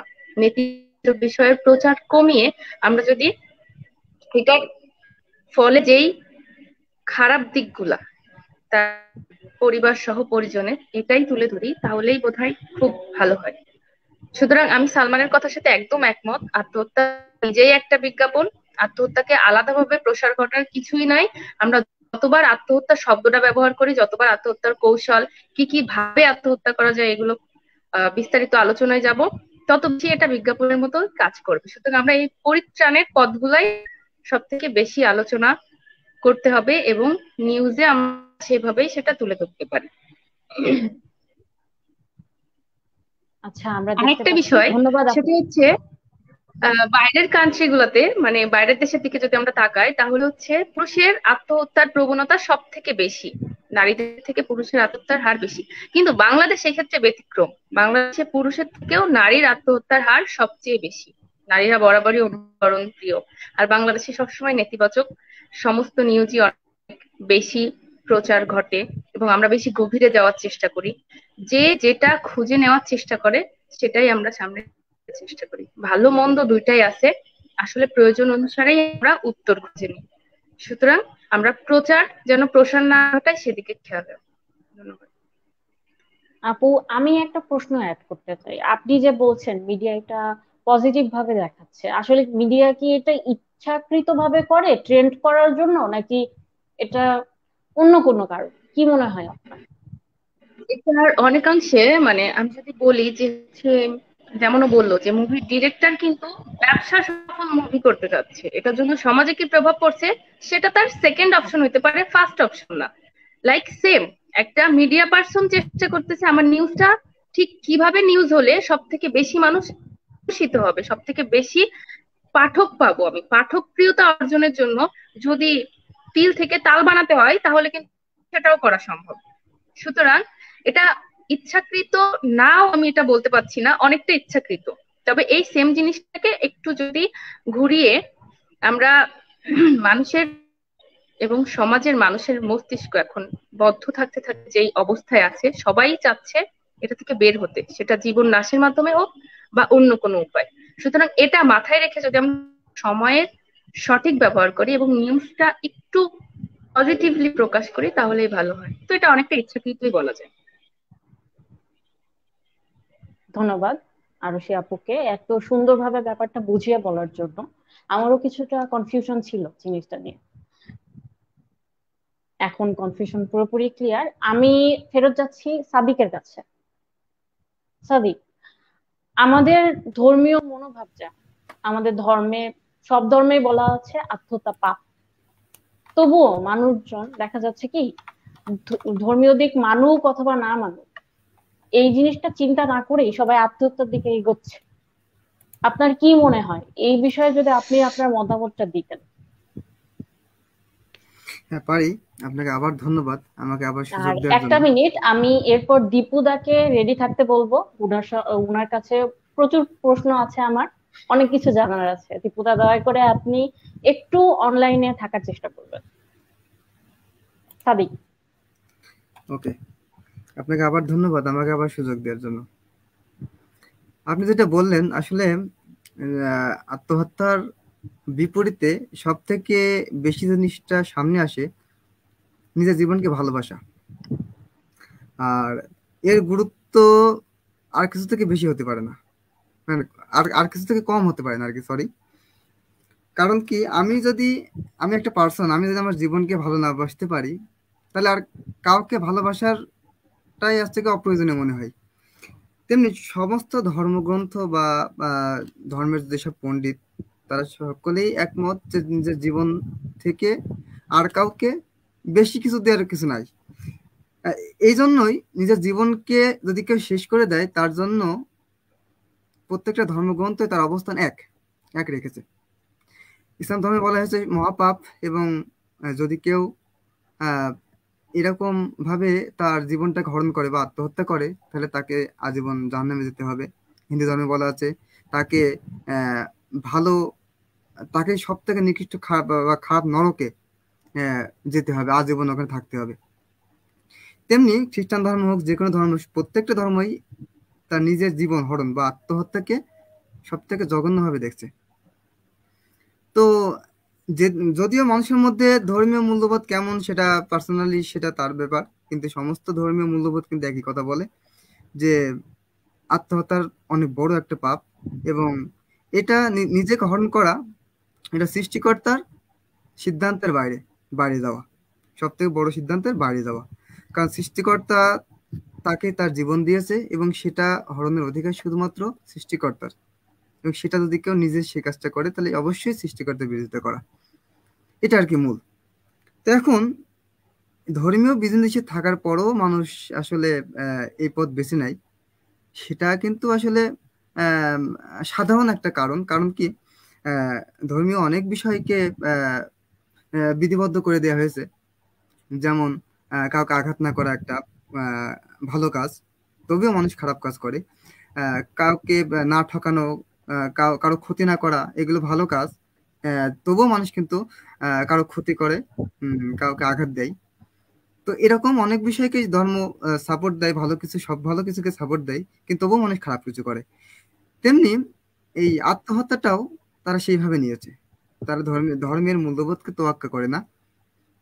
অপরাধ ধর্মের মূল্যবোধকে যখন তারা তোয়াক্কা করে না, তারা নিজেদের জীবনের মূল্যটা বুঝতে পারে না, তখনই তারা বিপদগামী হয়। তারা তখন নিজের ইচ্ছাকে প্রাধান্য দেয়, নিজের মর্জি মাফিক যখন চলতে চায়, তখনই আসলে আহ, এই ধরনের দুর্ঘটনাগুলো তার সাথে ঘটার সম্ভাবনা তৈরি হয়। কারণ কি, মানুষ তো আসলে স্বয়ংসম্পূর্ণ না। মানুষ, তার চিন্তাধারা যদি স্বয়ংসম্পূর্ণ হতো, তাহলে পরে কিন্তু আহ, আরো অনেক অসাধ্য সাধন করতে পারতো মানুষ। কিন্তু মানুষ কিন্তু লিমিটেড, এটা আমরা জানি। অনেক কিছুতে আমরা অনেক কিছু পারি না, আবার অনেক কিছু পারি, কিন্তু না পারাটাও কিন্তু আমাদের ভাবতে হবে। তো অনেক কিছু সৃষ্টিকর্তার হাতে আছে। তো সেদিক থেকে আমরা অবশ্যই সৃষ্টিকর্তার মূল্যবোধ, তার যে বাণী, সেদিকে যদি আমরা না নজর দিই, গুরুত্ব না দিই, গুরুত্ব দিয়ে যদি তার পথে না চলি, তাহলে কিন্তু আমরা বিপদগামী হব। আর আত্মহত্যা তখন আমাদের জন্য সাধারণ একটা বিষয় হয়ে দাঁড়াবে। তো পারে, আপনি যে কথা বললেন যে কেন মানুষ ধর্মের মানে ধর্মীয় মূল্যবোধ থাকা সত্ত্বেও, মানে ধর্মের বিধিনিষেধ থাকা সত্ত্বেও কেন মানুষ আহ, এই ধরনের সিদ্ধান্ত নেয়, আসলে এটা কারণ ওইটাই যে তারা ধর্মীয় মূল্যবোধটাকে গুরুত্ব দেয় না। গুরুত্ব দেয় না, প্লাস ধর্মের কথাগুলো তাদের কাছে সেভাবে মূল্য তারা দিতে পারে না, যার কারণে তারা এই ধরনের আহ খারাপ সিদ্ধান্তগুলো নিয়ে থাকে। জি পারি। ধন্যবাদ সাদিককে। আসলে আমি একটু অ্যাড করতে চাই। আম, পারি, আমি একটু অ্যাড করতে চাই, সেটা হচ্ছে জি যে ভাইয়া। আম, এই যে ধর্মীয় যে বিষয়টা, এখানে একটা জিনিস দেখবেন, যারা হচ্ছে ধার্মিক, মানে যারা হচ্ছে অরিজিনালি ইসলাম ধর্ম মেনে চলার চেষ্টা করে, বা যারা হিন্দু ধর্ম বা নিজের ধর্ম যারা মেনে চলার চেষ্টা করে, তাদের দেখবেন যে এই যে আত্মহত্যার মনোভাব বা সুইসাইডের মনোভাবটা খুবই কম। তারা কিন্তু জি দেখবেন, আপনি পরিসংখ্যান দেখবেন যে যারা ধার্মিক ব্যক্তি তারা কিন্তু সাধারণত সুইসাইড করে না। করে হচ্ছে বেশিরভাগ হচ্ছে যারা হচ্ছে ধর্মকে সেরকম গুরুত্ব দেয় না, বা হ্যাঁ সে ধর্ম মানে কিন্তু সেভাবে দেখে না, অথবা সে ধর্ম ঠিকই মানে কিন্তু যখন সে রাগ বা যখন সে হচ্ছে আবেগপ্রবণ হয়ে যায়, তখন সে সবকিছু ভুলে যায়, ধর্মের কথা ভুলে যায়, ভুলে যেয়ে সে সুইসাইড করে। কেউ কখনো ধর্মের কথা মাথায় রেখে সুইসাইড করতে পারে না। এটা অসম্ভব একটা বিষয়। সুইসাইড করার আগে সে অবশ্যই ধর্মকে ভুলে যায়, এটা একটা ফ্যাক্ট। আর হচ্ছে এই যারা ধর্মকে ভুলে যায় বা যারা নাস্তিক বলা যায়, তাদের না জীবনের প্রতি মায়াটা অনেক কমে যায়। এই এই একটা কারণে জীবনের প্রতি মায়া অনেক কমে যায়। আহ একটা ঠিক না, দুই তিনটা কারণে। একটা হচ্ছে এই যে যখন ধার্মিকতাটা থাকে না, যখন ধর্মের প্রতি বিশ্বাস কমে যায়, তখন এই জীবনের প্রতি মায়া কমে যায়। এবং যখন হচ্ছে কেউ মাদকাসক্ত হয়ে পড়ে, মাদকাসক্ত হয়ে পড়লে, নেশাগ্রস্ত হয়ে পড়লে, তার জীবনের প্রতি মায়াটা কমে যায়। অ্যাকচুয়ালি একজন নেশা করলো তো সে জীবনের মায়া ছেড়ে দিল, এটাই তো বোঝায় যে সে আলটিমেটলি তার তো ক্ষতি হচ্ছেই, জীবনের একটা না একটা ক্ষতি তার হচ্ছেই। তো সে জীবনের মায়া কিন্তু ছেড়ে দিচ্ছে। এই নেশাগ্রস্ত যারা, তাদের মধ্যে সুইসাইডের প্রবণতাটা বেশি। তো এই নেশা যারা করে, তাদের ছেড়ে দেওয়া উচিত এবং কোনোভাবে ওই দিকে না যাওয়া উচিত। আর একটা বিষয়, সেটা হচ্ছে যে প্রেম ভালোবাসা। প্রেম ভালোবাসা মানে যারা এর মধ্যে ঢোকে, যারা প্রেমে পড়ে, তাদের কিন্তু জীবনের প্রতি মায়া কমে যায়। যে একটা কথা আছে হিন্দিতে, যে চান তারে তোরকে লাউঙ্গা, যখন প্রেমে পড়ে এরকম একটা মনোভাব থাকে ভিতরে, যে কিছু মানি না। তো এইরকম যে ইয়েটা, এখান থেকে জীবনের প্রতি মায়া কমে যায়। এবং যখন সে হচ্ছে মানে আহ তার সে রিজেক্টেড হয়, যখন ব্রেকআপ ঘটে, তখন দেখা যায় যে এই যে জীবনের প্রতি তার মায়া কম, তখন সে কিন্তু ইয়ে করে, এই আত্মহত্যার দিকে চলে যায়। তো আমরা জীবনের প্রতি মায়া কমিয়ে দেয় এই কোন সাইডে আমরা যাওয়ার চেষ্টা করব না, অথবা আমরা এটাকে ইয়েতে রাখবো, প্রেম ভালোবাসা যাই বলেন, এগুলাকে আমরা একটা গণ্ডির মধ্যে রাখবো। এটা আমাদের জীবনের উপর বিচরণ করতে দিব না, কারণ আমার জীবনের মূল্য অনেক বেশি। ঠিক আছে? তো আহ এটাই আমার বলার ছিল। আহ আশা করি বুঝতে পারছো। তুমি কন্টিনিউ করো। ভাইয়া, যে আত্মহত্যা প্রবণ যিনি, তিনি তো নিজেকে ভালোবাসেন না, তিনি কিভাবে অন্য মানুষকে ভালোবাসেন, ভালোবাসতে পারেন? এই জিনিসটা যদি বলতেন। অবশ্যই।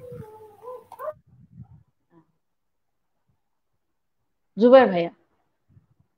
হ্যাঁ, সরি, আর একবার কোশ্চেনটা করো, আমি শুনি। যিনি আত্মহত্যা প্রবণ, তিনি তো নিজেকে ভালোবাসতে হুম হুম পারছেন না, হুম হুম হুম। তিনি কিভাবে অন্য একটা মানুষকে ভালোবেসে আত্মহত্যা করেন? সেটা তো ভালোবাসা, আসল আসলে ভালোবাসা হচ্ছে, হলোই না। হ্যাঁ হ্যাঁ, এক্স্যাক্টলি হচ্ছে এই বিষয়টা, যে ভালোবাসা জিনিসটা না এখন আবেগের বিষয়। হ্যাঁ, এটা হচ্ছে সে নিজেকে ভালোবাসে না, তার ভালো লাগতেছে, ভালোবাসে। আসলে ভালোবাসার ভালো লাগার মধ্যে না পার্থক্য করতে পারে না মানুষ। ওই দেখা যায় যে ভালো লাগতেছে, সে ভালো লাগা থেকে সে চলে যায়। হ্যাঁ, আবার অনেকে কি হয় যে বিভিন্ন কারণে, যে আহ ওই যে বললাম না যে প্রেম করা একটা ট্রেন্ড হয়ে গেছে। একটা ছেলে কলেজে উঠে, তার যখন সে একটু স্বাধীনতা পায়, তখন মনে করে যে আরে এই ট্রেন্ড এখনো ফলো করতে পারলাম না, প্রেম করতে পারলাম না। হ্যাঁ, তার মনে হয়তো বা অনেক সুন্দরী কোনো মেয়ের ইচ্ছা ছিল, কিন্তু হয়তো অত ভালো সুন্দরী মেয়ের সাথে ফ্রেন্ডশিপ হয় নাই, কিন্তু দেখা যাচ্ছে তার সাথে মিশতে মিশতে তাকে পছন্দ করে ফেলে, তার প্রেমে পড়ে যায়।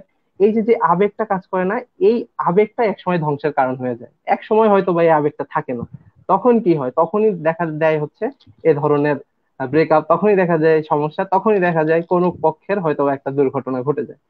তো আহ এটা আসলে আবেগের বিষয়। হ্যাঁ, আর এই আবেগের থেকেই হচ্ছে এগুলা ঘটে। ধন্যবাদ ভাইয়াকে। আমাদের দীপুদা দেখছি আমাদের মাঝখানে নেই, ওনার সঙ্গে এই আবেগ নিয়ন্ত্রণ ব্যাপারে কথা বলার ছিল। উনি যদি আবার অনলাইনে আসেন তাহলে আমরা এই ব্যাপারে উনার সঙ্গে আবার কথা বলবো। এবার আমি আরেকবার চলে যাচ্ছি সাদিকের কাছে। সাদিক, এই যে আত্মহত্যাগুলো হচ্ছে, আত্মহত্যাগুলো থামানোর উপায়টা কি, প্রতিরোধ করার উপায়টা কি? পারি, আপনাকে ধন্যবাদ। আবার আপনি অনেক গুরুত্বপূর্ণ একটা প্রশ্ন করেছেন, আর কি এই সেশনের সবথেকে গুরুত্বপূর্ণ কোয়েশ্চেন। আমি চাই আখি আপু, সালমান ভাই প্রত্যেকেই আমার অংশ হবেন এই উত্তরে। তো আমি আসলে কিছু বিষয়কে লক্ষ্য করেছি। তার মধ্যে সর্বপ্রথম আসলে স্থান দিয়েছে একটা বিষয়কে, যে মানুষ যখন নিজের মানে আত্মহত্যা প্রবণতাকে থামানোর জন্য বা আত্মহত্যা কমানোর জন্য সবার আগে এগিয়ে আসতে হবে ব্যক্তি নিজেকে। আমাদের ব্যক্তি পার্সোনালি প্রত্যেকে সচেতন হতে হবে। কেন এটা বললাম? আমরা যখন আমাদের জীবনের গুরুত্বটা বুঝবো, তখন সেটা হারানোর গুরুত্বটা বুঝবো। আমরা যদি নিজের জীবনের গুরুত্বটা উপলব্ধি করতে পারি, মূল্যটা উপলব্ধি করতে পারি, আমরা বুঝতে পারবো আসলে এটা হারিয়ে গেলে আমরা কি হারাবো। আসলে ওই আত্মহত্যার পরে কি হয় কেউ তো জানতে পারে না, কিন্তু আমরা কিন্তু কল্পনা করলে নিজের জীবনের উপলব্ধি করতে পারি, নিজের জীবনের মূল্যটা। কিন্তু দুর্ভাগ্যবশত আসলে যে সুইসাইড করতে চায়, সে আসলে এই জিনিসগুলো ভাবে না, যেটা আসলে তার সাইকোলজিক্যাল প্রবলেম হয়ে দাঁড়ায় একটা সময়, যার জন্য তার সাপোর্ট লাগে। আমি মাঝখানে বলে দিই একটু, যে আপনারা হয়তো যারা দেখছেন লাইভ, ইসলামিক ইউনিভার্সিটি ইবি মনোবাতায়ন, এতে আছেন 34 জন psychosocial supporter. Sorry for this, আমি একটা ঘোষণা দিই আপনাদের মাঝে আর কি। ওনারা আপনাদের এই ধরনের সমস্যাকে প্রাথমিক ভাবে সমাধান দেওয়ার চেষ্টা করেন, অর্থাৎ ফার্স্ট এড যেটাকে বলে। আহ, আপনারা যদি কেউ এই ধরনের মানসিক সমস্যায় ভোগেন পার্সোনালি, তো আপনারা এবি মনোবাতানের সাথে যোগাযোগ করতে পারেন, প্লাস তাদের কাছ থেকে প্রাথমিক সাহায্য নিতে পারেন। এটা আপনাদের কোনো অনুরোধ থাকবে। যে কোনো খারাপ বা অনাকাঙ্ক্ষিত ঘটনা ঘটার আগে আপনারা যদি আমাদের সাথে যোগাযোগ করেন, আমরা হয়তো আপনাদেরকে প্রাথমিক চিকিৎসা প্লাস সোশ্যাল সাপোর্ট দিতে পারবো। যাক, এবার আমি প্রশ্নের উত্তরে ফিরে আসি। তো এটা থেকে এখন আমাদের উত্তরণের উপায়ের জন্য সবাই আগে নিজেকে ভালোবাসতে হবে, যে নিজে কিভাবে এটা থেকে বেঁচে আমরা আসতে পারি। আমাদেরকে যখন আমরা নিজেদের ভালোবাসবো, তখন আত্মহত্যার আগে আমরা সেটা নিয়ে ভাববো, যে না, আমি কিভাবে আমার জীবনটাকে শেষ করছি, কিভাবে আমার জীবনটাকে শেষ করে দিতে পারি। কারণ আমার জীবনে আরো অনেক কিছু থাকতে পারে, আমার জীবনের সমস্যার সমাধান থাকতে পারে, আমার জীবনে যেখানে সমস্যা আছে সেখানে সমাধান আছে। এটা আমি যদি যখন আমার জীবনের সমস্যাগুলো নিয়ে আমরা এইভাবে চিন্তা করব, তখন হয়তো অনেকাংশে জিনিসগুলো থেকে আমরা পরিত্রাণ পেতে পারি। এছাড়াও শুধু নিজেই না, এই আত্মহত্যা কমানোর জন্য সম্মিলিত একটা প্রচেষ্টা দরকার, যেখানে স্পেসিফিক ভাবে কিছু গোষ্ঠীর প্রচেষ্টা প্রয়োজন, যেটাতে আমি বলতে পারি আস্তে আস্তে এককভাবে মানে পর্যায়ক্রমে, মানে আত্মহত্যা প্রতিরোধে সমাজের ভূমিকা কি এটাও আমি উল্লেখ করতে পারি, মানে আমার নিজের পাশাপাশি। তো এখন এই সমাজের ভূমিকা কি করতে পারে? আসলে সমাজে ভূমিকা রাখে অনেক সময় আত্মহত্যার ক্ষেত্রে, আবার এই সমাজে ভূমিকা রাখতে পারে আত্মহত্যা প্রতিরোধে। কিভাবে?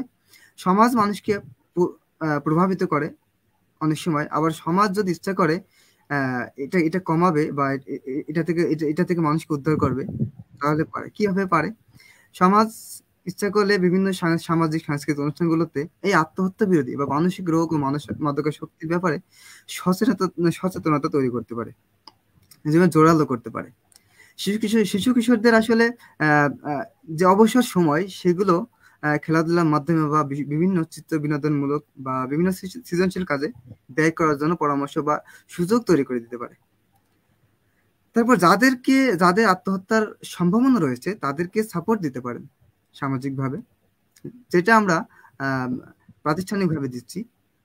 এবং আরো কি করতে পারে? আত্মহত্যা মহাপাপ, আত্মহত্যাকারী এবং আত্মহত্যা প্রচেষ্টাকারী মহাপাপী, এই ধরনের ব্যানার লাগিয়ে তারা সমাজের মানুষদের দৃষ্টিভঙ্গি চেঞ্জ করার জন্য বিভিন্ন ধরনের উদ্যোগ নিতে পারে।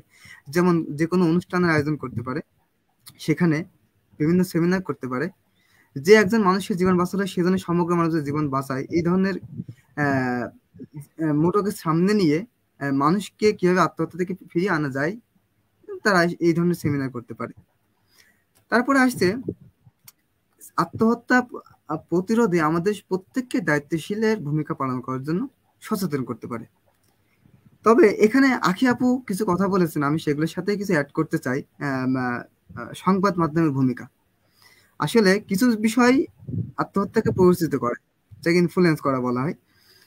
তো এটা অনেকে হয়তো ডিরেক্টলি বোঝেন না, কিন্তু যদি কেউ এই বিষয় নিয়ে একটু ঘাটাঘাটি করেন তাহলে হয়তো বুঝতে পারবেন যে একটি সংবাদ মাধ্যম কিভাবে একজনকে আত্মহত্যায় পরিচিত করে। আমি যদি কিছু বিষয় উল্লেখ করি, তার একটা, আত্মহত্যা যখন খবর কোনো মিডিয়া পাবলিশ করে, সেখানে কিভাবে আত্মহত্যা করেছে, কয়টা ঘুমের ওষুধ খেয়েছে, বা ওই সিস্টেমগুলো সেখানে বলে দেওয়া হয়। আসলে এইগুলো মানুষকে আত্মহত্যার মানে সিস্টেমগুলো শিখিয়ে দেয়।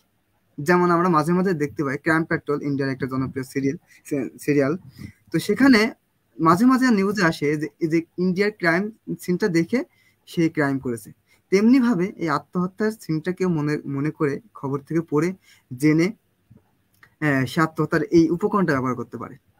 দ্বিতীয়ত আসতে পারি আত্মহত্যা ও প্রচেষ্টাকারী ব্যক্তি জীবনের গোপনীয়তার প্রতি শ্রদ্ধাশীল হওয়া। এটা মিডিয়াদের অবশ্যই উচিত, কারণ যখন তাদের এই ব্যক্তিগত বিষয়গুলো এক্সপ্রেস হয়, তখন তারা আসলে সেটার জন্য বেশি সমালোচিত হন।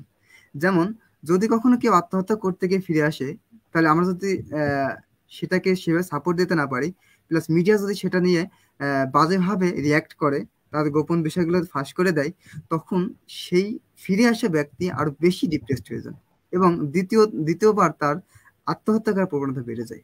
তৃতীয়ত, আত্মহত্যা খবর যখন প্রকাশ করবেন কেউ, তখন এ থেকে পরিত্রাণের জন্য যে কিছু কথা তারা উল্লেখ করে দিতে পারেন। অর্থাৎ আত্মহত্যা যখন কেউ করতে চান, তার সাইকোসোশ্যাল সাপোর্টার দরকার, বা তার সাইকোলজিস্ট দরকার, সাইকিয়াট্রিস্ট দরকার। এই ধরনের তথ্যগুলো তারা শেয়ার করতে পারেন, যে তাদের সাথে কিভাবে যোগাযোগ করবেন, তাদের কোথায় গেলে পাওয়া যাবে, অর্থাৎ সে আত্মহত্যা কেন করতে চাচ্ছে, এর এর এর থেকে বেরিয়ে আসার উপায় কি, এটা যদি মিডিয়া উল্লেখ করে দেন, তাহলে এটা অবশ্যই খুবই ভালো একটা উপকারী বিষয় হয়, যদি আমরা আত্মহত্যাকে থেকে মানুষকে দূরে রাখতে চাই। তারপর আসছে আত্মহত্যা প্রতিরোধে রাষ্ট্রের ভূমিকা। আত্মহত্যা প্রতিরোধে রাষ্ট্রের ভূমিকাটা অবশ্যই অনেক বেশি, কারণ রাষ্ট্র, একটু আগে আখি আপু বললেন যে বিভিন্ন দেশে পুরুষদের আত্মহত্যার সংখ্যা বেশি, যেখানে বাংলাদেশের আত্মহত্যার ক্ষেত্রে নারীদের অংশগ্রহণ বেশি আর কি, যদি বলি। তো এখন এটা কিন্তু একটা রাষ্ট্রীয় বিষয়। তো আমাদের রাষ্ট্র যদি ইচ্ছা করে যে এটাকে কমিয়ে আনার জন্য চেষ্টা করে, তাহলে অবশ্যই এটা কমিয়ে আনা সম্ভব। সেটা কিভাবে? যদি রাষ্ট্র প্রয়োজনীয় ব্যবস্থা নেয়, তার মধ্যে কিছু, যেমন আমরা আজকে যে অনুষ্ঠানটা করলাম, এটা যদি রাষ্ট্রীয়ভাবে যদি পালন করে, অনুষ্ঠানটা বিভিন্ন মিডিয়ায় ব্রডকাস্ট করে আত্মহত্যা বিরোধী, তাহলে কিন্তু এটা খুব ভালো একটা বা সচেতনতামূলক কাজ হয় রাষ্ট্রের জন্য। দ্বিতীয়, তারপরে আমি আরো কিছু পয়েন্ট এখানে তুলে ধরতে পারি রাষ্ট্রের ভূমিকার ক্ষেত্রে। অতি দ্রুত আত্মহত্যা প্রতিরোধে স্ট্র্যাটেজিক কর্মপদ্ধতি নির্ধারণ করে তা বাস্তবায়ন করুন, এটা কিন্তু সময়ের দাবি। স্ট্র্যাটেজিক কর্মপদ্ধতি খুবই দরকার, কৌশলগত জিনিসগুলো এখন ওই আত্মহত্যা প্রতিরোধে খুবই গুরুত্বপূর্ণ। তারপরে আত্মহত্যার প্রচেষ্টাকে অপরাধ বিবেচনা করে শাস্তির বিধান সংক্রান্ত অমানবিক আইনটি বাতিল করুন। আসলে এটা একটা সেনসিটিভ একটা বা মানে আইন, যেটা বাতিল করা উচিত বলে আমি মনে করি। তৃতীয়ত, সম্প্রচার নীতিমালায় আত্মহত্যার বিষয়ে বিশেষ একটা প্রশ্ন, আপনার আগের পয়েন্টটা যদি আমাদের আরেকটু বিস্তারিত বলতেন। আসলে এটাকে আমি যেভাবে বুঝছি, আত্মহত্যার প্রচেষ্টাকে অপরাধ বিবেচনা করে শাস্তির বিধান। আসলে যদি কেউ আত্মহত্যার প্রবণতাকে অপরাধ বিবেচনা করে শাস্তির বিধান বলতে বোঝাচ্ছে, সাপোজ কেউ আত্মহত্যা করতে গেলেন এবং কেউ সেটা দেখে পেলেন বা ঠিক পেয়ে গেলেন যে উনি আত্মহত্যা করতে যাচ্ছেন, মানে জানাজানি হয়ে গেল।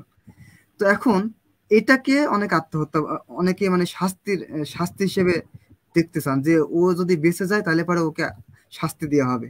এই যে একটা টেন্ডেন্সি, এই টেন্ডেন্সিটা কিন্তু তাকে আত্মহত্যা করতে বেশি প্ররোচিত করে। এটা কিন্তু আমাদের বোঝা উচিত। আমরা যদি তার প্রতি সহানুভূতিশীল না হই বা তাকে যদি আরো উপরন্ত শাস্তির বিধান জারি করতে যায়, তাহলে কিন্তু তার জন্য মেন্টালি বেশি প্রেশার পড়ে যাবে এবং তখন হ্যাঁ পাবলিক শেমিং হয়ে যায়। গুড। তো এই ধরনের বিষয়গুলো আমরা শাস্তির বিধান যাতে না রাখি, প্লাস আমরা যেন সামাজিকভাবে তাদেরকে গ্রহণ করি, এটা আমাদের খেয়াল রাখতে হবে। কারণ সামাজিকভাবে যখন তাদেরকে গ্রহণ করব, তখন সে আত্মহত্যা থেকে ফিরে আসার চান্স সব থেকে বেশি। কিন্তু যদি সামাজিকভাবে তাকে হেই করি, দ্বিতীয়বার তার আত্মহত্যার চান্স বেশি থাকবে, আমি মনে করি এরকম। যাই হোক, তারপরে সম্প্রচার নীতিমালায় আত্মহত্যার বিষয়ে বিশেষ গুরুত্ব দেওয়া হোক, যাতে কেউ আত্মহত্যা বিষয়ক সংবাদ প্রচারের ক্ষেত্রে যথেষ্ট সাবধানতা অবলম্বন করে। এটা তো অবশ্যই সংবাদ মাধ্যমের গুরুত্ব দেওয়া উচিত এবং এটা রাষ্ট্রীয়ভাবে নীতিমালা প্রণয়ন করা উচিত, যাতে সংবাদ মাধ্যম এটা করতে বাধ্য থাকে। তারপর চতুর্থত, জীবনের সকল ক্ষেত্রে বিশেষ শিক্ষা প্রতিষ্ঠান ও সামাজিক যোগাযোগ মাধ্যমে এই যে বুলিং, যেটা আমি আগে বলেছি, বুলিং এর বিরুদ্ধে কঠোর ব্যবস্থা নেওয়া উচিত, যেটা এটার সাথে একমত পোষণ করেছে এটা এবং দাবি তুলেছে। পঞ্চমত, মানসিক রোগ সম্পর্কে ব্যাপক সচেতনতা আমার মনে হয় এখন সময়ের দাবি। মানসিক স্বাস্থ্য সম্পর্কিত সচেতনতা তৈরি করা উচিত এবং তার প্রেক্ষাপটে আমাদের ইবি মনোবাতায়নের যাত্রা শুরু। মানসিকভাবে যাতে কেউ ভেঙে না পড়ে, মানসিক ভাবে আমরা সাপোর্ট দিতে পারি। ষষ্ঠত, সামাজিক বৈষম্য দূরীকরণে, নারী ও পুরুষ নির্যাতন বন্ধে এবং ডোমেস্টিক ভায়োলেন্স রোধে রাষ্ট্রকে আরো বলিষ্ঠ ভূমিকা পালন করতে হবে। অর্থাৎ রাষ্ট্রকে খুঁজে বের করতে হবে যে কোন কোন কারণে আত্মহত্যার হার বেড়ে যায়। যেগুলো কারণে বেড়ে যায়, রাষ্ট্রকে স্ট্র্যাটেজিক ওয়েতে সেটার বিরুদ্ধে বলিষ্ঠ ভূমিকা পালন করতে হবে, যেটা আমাদের বর্তমানে খুবই দরকার। সপ্তমত, আত্মহত্যা প্রতিরোধে সমাজ কল্যাণ মন্ত্রণালয়ের অধীনে suicide prevention and response cell গঠনের মাধ্যমে 24 ঘন্টা হটলাইন চালু রেখে অসহায় মানুষগুলোকে সহায়তা করার প্রস্তাব করছি। এটা আমি করছি। এই বিষয়ে স্থানীয় থানা ও বড় বড় এনজিওগুলোর সহযোগিতা প্রয়োজন। যাই হোক, আমি বিভিন্ন সমাজ বা রাষ্ট্রের প্লাস ব্যক্তিগত উদ্যোগে বা বিভিন্ন প্রতিষ্ঠানের উদ্যোগে কিভাবে আত্মহত্যাকে কমানো যায়, আমি সে বিষয়ে আলোকপাত করলাম। শুধু তাই নয়, আরো আমাদেরকে সচেতন, মানে সবার আগে দরকার সচেতন হয়ে এবং এটাকে একটা সিরিয়াস ইস্যু হিসেবে কল্পনা করে আমরা আত্মহত্যার কে কমানোর জন্য সম্মিলিতভাবে যদি প্রচেষ্টা করি, আমরা আশা রাখছি যে আত্মহত্যার পরিমাণ একদিন কমে যাবে। তো ধন্যবাদ আপনাকে। আচ্ছা, এবার আমরা একটু যাব দীপু কুমার কুণ্ডু দার কাছে। আপনার কাছে প্রশ্ন হলো, আত্মহত্যার সাথে আবেগ নিয়ন্ত্রণ করতে পারার অথবা না পারার যে সম্পর্ক, সেইটা কেমন? আর করোনা পরিস্থিতিতে আবেগ নিয়ন্ত্রণ করা অথবা আবেগ নিয়ন্ত্রণ করতে না পারা কি ভূমিকা রাখছে? আমাকে শুনতে পাচ্ছেন দীপুদা? হ্যাঁ, ধন্যবাদ আমাকে প্রশ্ন করার জন্য, কিছু বলার জন্য। যাই হোক, আমার মোবাইল একটু সমস্যা, তাই বারবার হ্যাং হয়ে যাচ্ছে, বারবার চলে মানে লিভ নিতে হচ্ছে। তো সেজন্য আমি দুঃখিত। জানি না আবার কথা আমার শেষ করতে পারবো কিনা, তারপরে আবার চলে যেতে হতেও পারে, আমি জানি না। তো আমি বলছি, কিছুটা কথা শুরু করি, দেখা যাক কতদূর যেতে পারি। 6 বছর আগে খবরের কাগজে একটা নিউজ এসেছিল ইন্ডিয়াতে, যে একটা ছেলে আইআইটি তে মানে অ্যাডমিশনের জন্য প্রস্তুতি নিয়েছিল। সে 98% মার্ক পাবে বলে সে মানে সেরকম একটা প্রিপারেশন নিয়েছিল এবং সেভাবে তার জীবনকে প্ল্যান করেছিল। তো যাই হোক, সে খুব পড়াশোনা করেছিল, সারা দিন রাতেও মানে সে একটানা অনেক ঘাম ছাড়া একটা খাটুনি দিয়েছিল, কিন্তু সে পেল 96% মার্ক, যার ফলে সে আত্মহত্যা করলো। কেন? কারণ তার কাঙ্ক্ষিত মার্ক সে পায়নি, এবং তার পরবর্তীতে কি করবে তার কোনো মানে বিকল্প রাস্তা তার কাছে ছিল না। এমনকি আমাদের সাইকোলজিস্ট আপু তাদের মানে কথাই বলেছেন, এমন অনেক পেশেন্টকে তারা ফেস করেছেন যারা আত্মহত্যার সময় মানে ফিরে এসেছে, এবং তারা তাদের মুখে মানে কথা দ্বারা বোঝা গেছে যে তারা যদি বিকল্প কোনো রাস্তা থাকতো তাহলে সেই পথটা বেছে নিতেন না। আরেকটি কথা, আমি সুশান্ত পালের মানে একটা কথা শুনেছিলাম। তিনি বলেছিলেন যে আপনাদের তো অনেকেই চেনেন তাকে, 30তম বিসিএস ক্যাডার, সর্বোচ্চ মার্কধারী। আহ যাই হোক, তো তিনি বলেছিলেন যে আত্মহত্যা করতে যে পরিমাণ মানসিক শক্তির দরকার হয় তার মাত্র 1% দিয়ে সারা জীবন হেসে খেলে জীবন ধারণ করা সম্ভব। তো যাই হোক, সেই ছেলের কথা, সেই ছেলের মতো আরো অনেকে আছে আমাদের দেশে যারা এই চাকরি বাকরির জন্য একবারে পাগল পর মানে হয়ে আছে, কিন্তু তারা পাচ্ছে না জন্য হতাশাগ্রস্ত হয়ে যাচ্ছে। কারণ কি? কারণ সেখানে অনেক প্রতিযোগিতা, সেখানে ঠাঁই নেই তো। এই দেখুন, বিসিএস এর কথাই বলি আর যাই বলি, বিসিএস তো সবচেয়ে বাংলাদেশের সবচেয়ে প্রতিযোগিতামূলক একটা পরীক্ষার মতো একটি মানে সর্বোচ্চ স্থানে আছে, তাই বলা যায়। বিসিএস এর দিকে তাকালে 5 লক্ষ আবেদন করলে তার মধ্যে মাত্র কয়েক হাজার মানে 2 থেকে 3 হাজার হয়তো আহ সর্বোচ্চ ইয়াতে যায়, মানে টিকে চান্স পায়। দেখা যাচ্ছে পয়েন্ট হিসেবে করলে দেখা যায় 0.5%, 1%ও নাই যারা বিসিএস ক্যাডার হয়। তো এইসব ক্ষেত্রে মানে আমি আমাদের জীবনকে তুলনা করছি ক্রিকেট খেলার সাথে। ক্রিকেট খেলা তো অনেকেই দেখছেন, বাংলাদেশ ক্রিকেট খেলে খুব ভালো। এই কিছুদিন আগে অস্ট্রেলিয়াকে বাড়িতে পাঠিয়েছে 4-1 ব্যবধানে, এবং নিউজিল্যান্ডকেও আজকে 3-2 ব্যবধানে হারিয়ে কিন্তু বাড়িতে পাঠালো বাংলাদেশ। খুবই একটা গর্বের বিষয়। যাই হোক, এটার সাথে মানে এই খেলার সাথে আমার অনেক আবেগ জড়িত ছিল। আমার খুব ভালো লাগে এখন বাংলাদেশ ভালো খেলে, আগে খেলতো না খুব একটা ভালো, তাই একটু কষ্ট পেতাম। যাই হোক, এটার সাথে আমার আবেগ জড়িত ছিল, তো এখন খুব ভালো লাগে। তো আমাদের জীবনকে আমি আসল কথায় আসি, এই ক্রিকেট খেলার সাথে তুলনা করা যায়। তো কিভাবে? তো সেই উপায়টা আমি বলছি। আপনি মনে করেন যে ক্রিকেটার, আপনি ব্যাট নিয়ে মাঠে ক্রিজে দাঁড়িয়ে আছেন, আপনার সামনে জীবন একটার পর একটা বল ছুঁড়ে মারছে, এবং এই খেলার একটা নিয়ম আছে। এখানে কোনো উইকেট কিপার বা অন্য কোনো খেলোয়াড় নেই। তো আপনাকে জীবন শুধু বলই করবে। আপনি যদি বল মিস করেন সেখানে আপনার আউট হওয়ার কোনো সম্ভাবনা নাই, কারণ এখানে স্ট্যাম্প নাই, উইকেট কিপার নাই, এবং জীবনের কাজ শুধু বল করা। আপনি বলতেই পারেন জীবন যদি ক্যাচ ধরে, জীবন কখনো ক্যাচ ধরবে না, জীবনের কাজই হচ্ছে বল করা। জীবন আপনাকে এরকম সারা জীবন বেঁচে থাকলে আপনাকে মিলিয়ন ট্রিলিয়ন মানে কি বলবো, হাজার হাজার মিলিয়ন ট্রিলিয়ন পর্যন্ত আপনাকে এরকম সুযোগ দিবে। এই সুযোগই হচ্ছে আপনার কাছে বল। আপনি যদি এই বল মিস করেন তো আপনার কিছুই নয়, কিন্তু আপনি ততক্ষণ পর্যন্তই খেলায় জীবিত থাকবেন, বা বলছি যে জিতে থাকবেন ততক্ষণ পর্যন্ত আপনি মাঠ ছেড়ে বেরিয়ে যাবেন না। আপনি যতক্ষণ ক্রিজে থাকবেন ততক্ষণ আপনি জীবনটাকে খেলে যেতে পারবেন। তো জীবনটা হচ্ছে খেলে যাওয়া, আসলে হেরে যে মাঠ ছেড়ে চলে যাওয়া নয়। কারণ এখানে আমি বলেছি যে এখানে আউট হওয়ার কোনো সম্ভাবনা নাই। আপনাকে প্রথম বলে করলো তো আপনি মিস হলো, কোনো সমস্যা নেই, আপনি ক্রিজে থাকেন, কোনো সমস্যা নেই। দ্বিতীয় বল করলো, মিস হলো, কোনো রান এলো না, কোনো সমস্যা নেই, মাঠে থাকেন। তৃতীয় বল করলে মাঠে থাকেন, কোনো সমস্যা নাই, রান এলো না। চতুর্থ বল করলো, আপনি মিস করলেন, কোনো রান এলো না। আমি তো বলছি আপনি আউট হননি। আপনি অনেকে সবার কাছে হেরে গেছেন, কিন্তু আপনি জিতে গেছেন আপনার কাছে, আপনার জীবনের কাছে। আপনার মা বাবা কি কখনো বলবে যে আপনি ফেল করলে যে যা তুই মরে যা? কখনোই বলবে না, আর বললেও সেটা মন থেকে নয়। আবার আপনি কি আপনার মা বাবাকে কখনো বলবেন? মনে করেন আপনার বাবাই একটা ব্যবসায় লস করলো হয়তো অনেক টাকা, যার কারণে আপনারা মানে আপনার পরিবার ভুগছে। এখন আপনার বাবাকে কি আপনি বলতে পারবেন যে তুমি ব্যর্থ হয়ে মানে আপনি ব্যর্থ হয়েছেন, তো আপনি মারা যান? এরকম কখনোই বলতে পারবেন না, এবং কি বাবা মারাও এরকম বলতে পারবে না। তো যাই হোক, এরকম আপনার পঞ্চম বল এলো, এটাও মিস করলেন। আপনি মনে করছেন আপনি হেরে গেছেন, সবাই মনে করছে আপনি হেরে গেছেন, কিন্তু আপনি আপনার কাছে জিতে গেছেন, কারণ আপনি মাঠে আছেন। আরেকটা কথা, জীবন তা নয় যা আপনি চিন্তা করতে পারছেন, আপনার ধারণা যতটুকু, আপনার ধারণার চেয়ে বাইরে হচ্ছে জীবন। তাই জীবনটাকে উপভোগ করুন। আর এই যে সুযোগ রূপে যে বল আসছে, এগুলো হচ্ছে জীবন একটার পর একটাকে আপনাকে দিচ্ছে, এগুলো হচ্ছে সুযোগ। এই সুযোগ হয়তো আসবে আপনার পরীক্ষা রূপে, কোনো পরীক্ষায় আপনি ফেল করলেন, হয়তো ওই বলটা মিস হয়ে গেল। আপনি হয়তো 6 মারলেন, সেই বলটাই মনে করেন আপনি ফার্স্ট ক্লাস পেলেন, সিজিপিএ 3 বা তার উপরে। যাই হোক, আমরা সিজিপিএ হিসেবে বলি, কারণ আমরা এখানে সবাই বিশ্ববিদ্যালয়ের শিক্ষার্থী।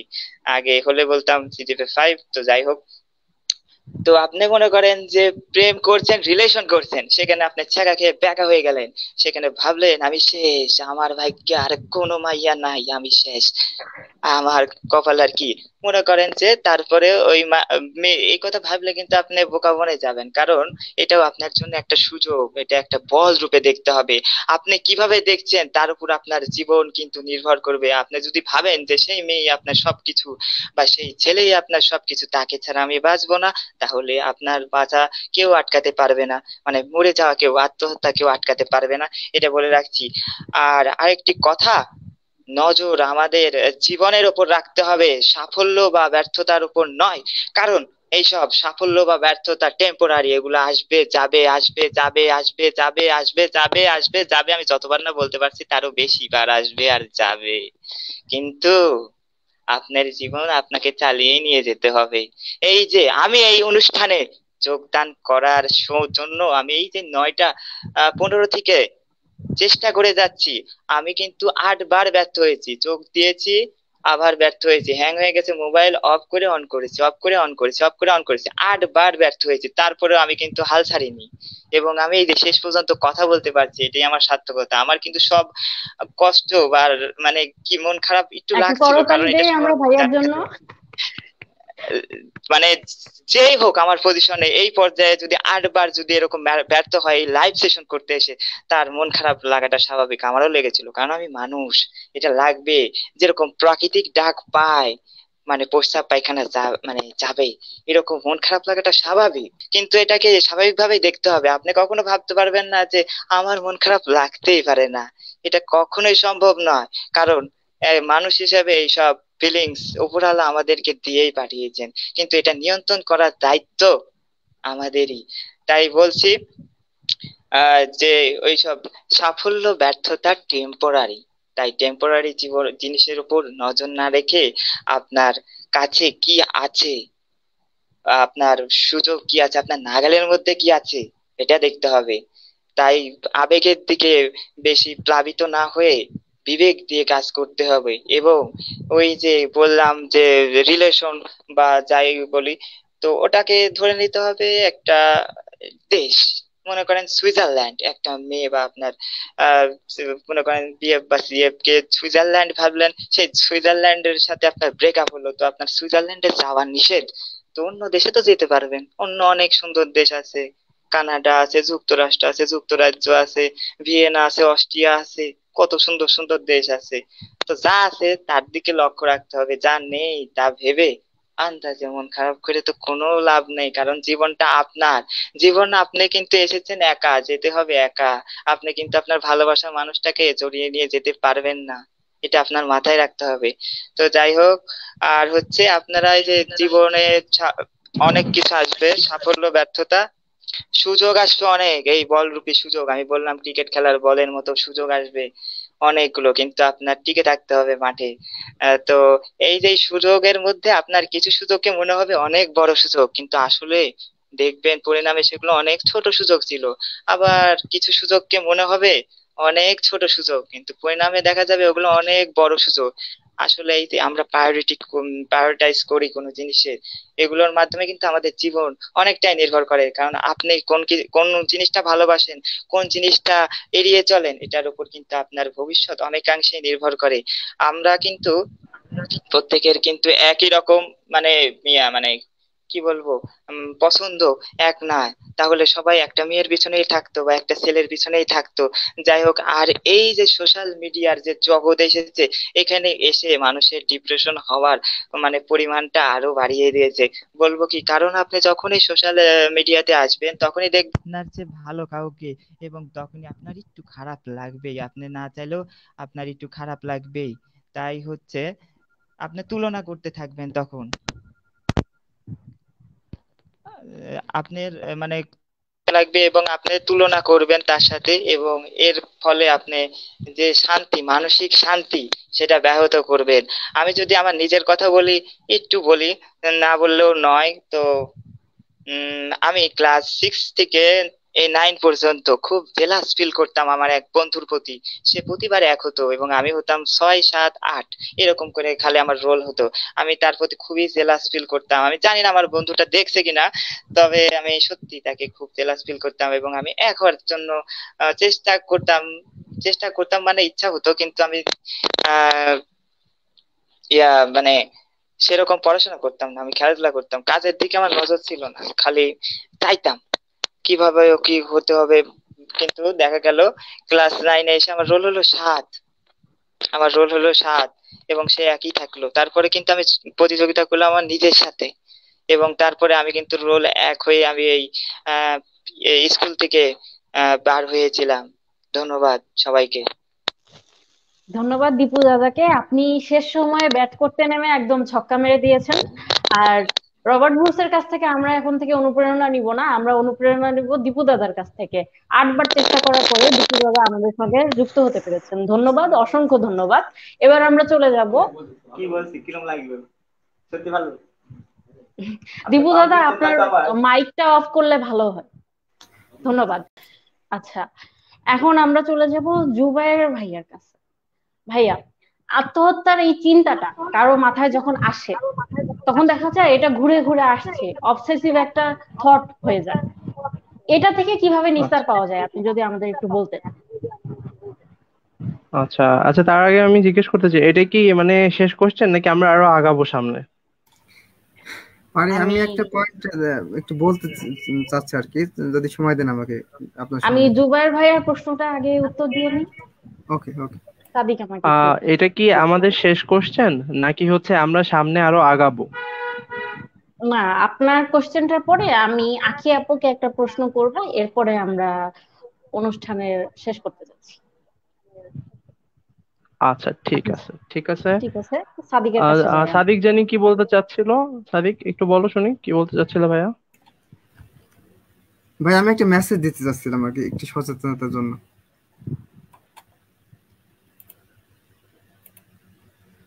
ভাই আপনি বলেন ভাই, বলো আপনার বলো। আপনার পরে আমি বলবো, সবাই সমস্যা নেই।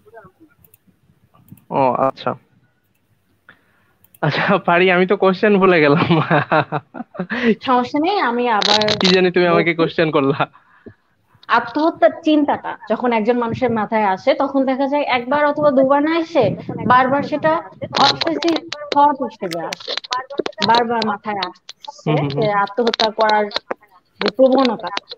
তো এই চিন্তাটা যখন হুম হুম হুম। একজনের মাথায় আসলো, সে কি করতে পারে, এটা থেকে নিস্তার পাওয়ার উপায় কি? আচ্ছা আচ্ছা আচ্ছা, আমাদের এই আজকে এই 10 সেপ্টেম্বর, আজকে আমাদের দিবসটা ছিল হচ্ছে international suicide prevention day, prevention তাই ডে। তো? তো এই আজকের এই ইন্টারন্যাশনাল সুইসাইড প্রিভেনশনের থিম ছিল হচ্ছে ক্রিয়েটিং হোপ থ্রু অ্যাকশন। এই যে স্লোগানটা, এই স্লোগানের মধ্যে কিন্তু অনেক কিছু বলে দেওয়া আছে। আসলে হচ্ছে আমরা যে এই যে আহ, আমরা আবেগের বশীভূত হয়ে একটা কাজের দিকে যেতেই পারি, কিন্তু এই আবেগটা যাতে আমাদের না আসে, ভুল পথে যাতে আমরা না যাই, সেটার জন্য কি করতে হবে? সেটার জন্য এই যে আমরা অলস সময় পার করছি না, এই অলস সময় পার না করে শুধুমাত্র সোশ্যাল মিডিয়াতে ঘোরাফেরা না করে আমরা যেটা করতে পারি যে আমরা হচ্ছে ডেভেলপমেন্ট মূলক কাজ, মানে এটা হতে পারে সেলফ ডেভেলপমেন্ট, হতে পারে সোশ্যাল ডেভেলপমেন্ট, এই ধরনের কাজ করতে পারি। যেমন সোশ্যাল ডেভেলপমেন্ট আমরা দেখতে পারি যে এই যে অনেক তরুণ তরুণী কি করতেছে যে হচ্ছে তারা আম, এই করোনার মধ্যে অক্সিজেন সাপ্লাই দিয়ে বেড়াচ্ছে, তারপর তারা হচ্ছে মাস্ক ইয়ে করতেছে, জনসচেতনতা মূলক কার্যক্রম করতেছে। তারপর এই যে আমাদের ইবি মনোবাতায়ন কি করতেছি আমরা, আমরা হচ্ছে সাইকোসোশ্যাল সাপোর্টার হিসাবে আমরা হচ্ছে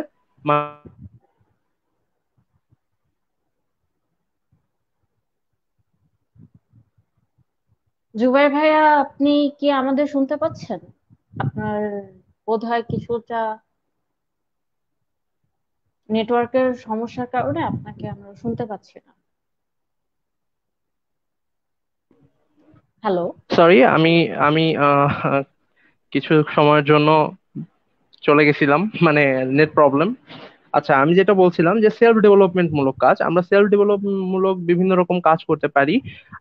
এটা তো মানে করতেই হবে আমাদের, এটা হচ্ছে নিজের আম, মানে উন্নয়ন, নিজের আত্ম উন্নয়ন। তো এই নিজের আত্ম উন্নয়নে আমরা কি করতে পারি, এই যে এই করোনার মধ্যে ঘরে বসে শুধুমাত্র সোশ্যাল মিডিয়া না ঘেটে আমরা হচ্ছে ইয়ে করতে পারি যে আমাদের যেটা প্যাশন, ধরেন যে আমার হচ্ছে প্রোগ্রামিং এর উপর প্যাশন আছে, আমি কম্পিউটার প্রোগ্রামিং শিখতে পারি, জাভা শিখতে পারি, আমি হচ্ছে ওয়েবসাইট ডিজাইন শিখতে পারি, আমার হচ্ছে ইয়ে করতে ভালো লাগে, গল্প লিখতে ভালো লাগে, আমি গল্প লিখতে পারি, আমার হচ্ছে আহ আমি বিজনেসের স্টুডেন্ট, আমি বিভিন্ন বিজনেস কেস কম্পিটিশন করতে পারি, আমি মডেল ইউনাইটেড নেশনস এর বিভিন্ন কনফারেন্স করতে পারি। এবং মজার বিষয় হচ্ছে এই করোনার মধ্যে এগুলা বেশিরভাগই হচ্ছে মানে মোটামুটি ফ্রি দিচ্ছে। হ্যাঁ, অন্য সময় হয়তোবা একটা পে করা লাগতো, এখন বেশিরভাগই এগুলো ফ্রি হচ্ছে। তো এই দিক থেকে হিসাব করলে কিন্তু, এই সেলফ ডেভেলপমেন্টের দিক থেকে হিসাব করলে কিন্তু এই করোনা মহামারীটা আমাদের জন্য, এই সময়টা, এটা কিন্তু এক ধরনের আশীর্বাদও বলা যায়। না, এটা কখনোই আশীর্বাদ না, এটা অনেক ক্ষতি করতেছে বিশ্বের। কিন্তু আমার জন্য, আমি যদি নিজের জন্য চেষ্টা করি, তাহলে আমি যদি সার্ভাইভ করি করোনা, তাহলে আমার জন্য কিন্তু এটা আশীর্বাদ, যদি আমি সেলফ ডেভেলপমেন্ট মূলক কাজ করি।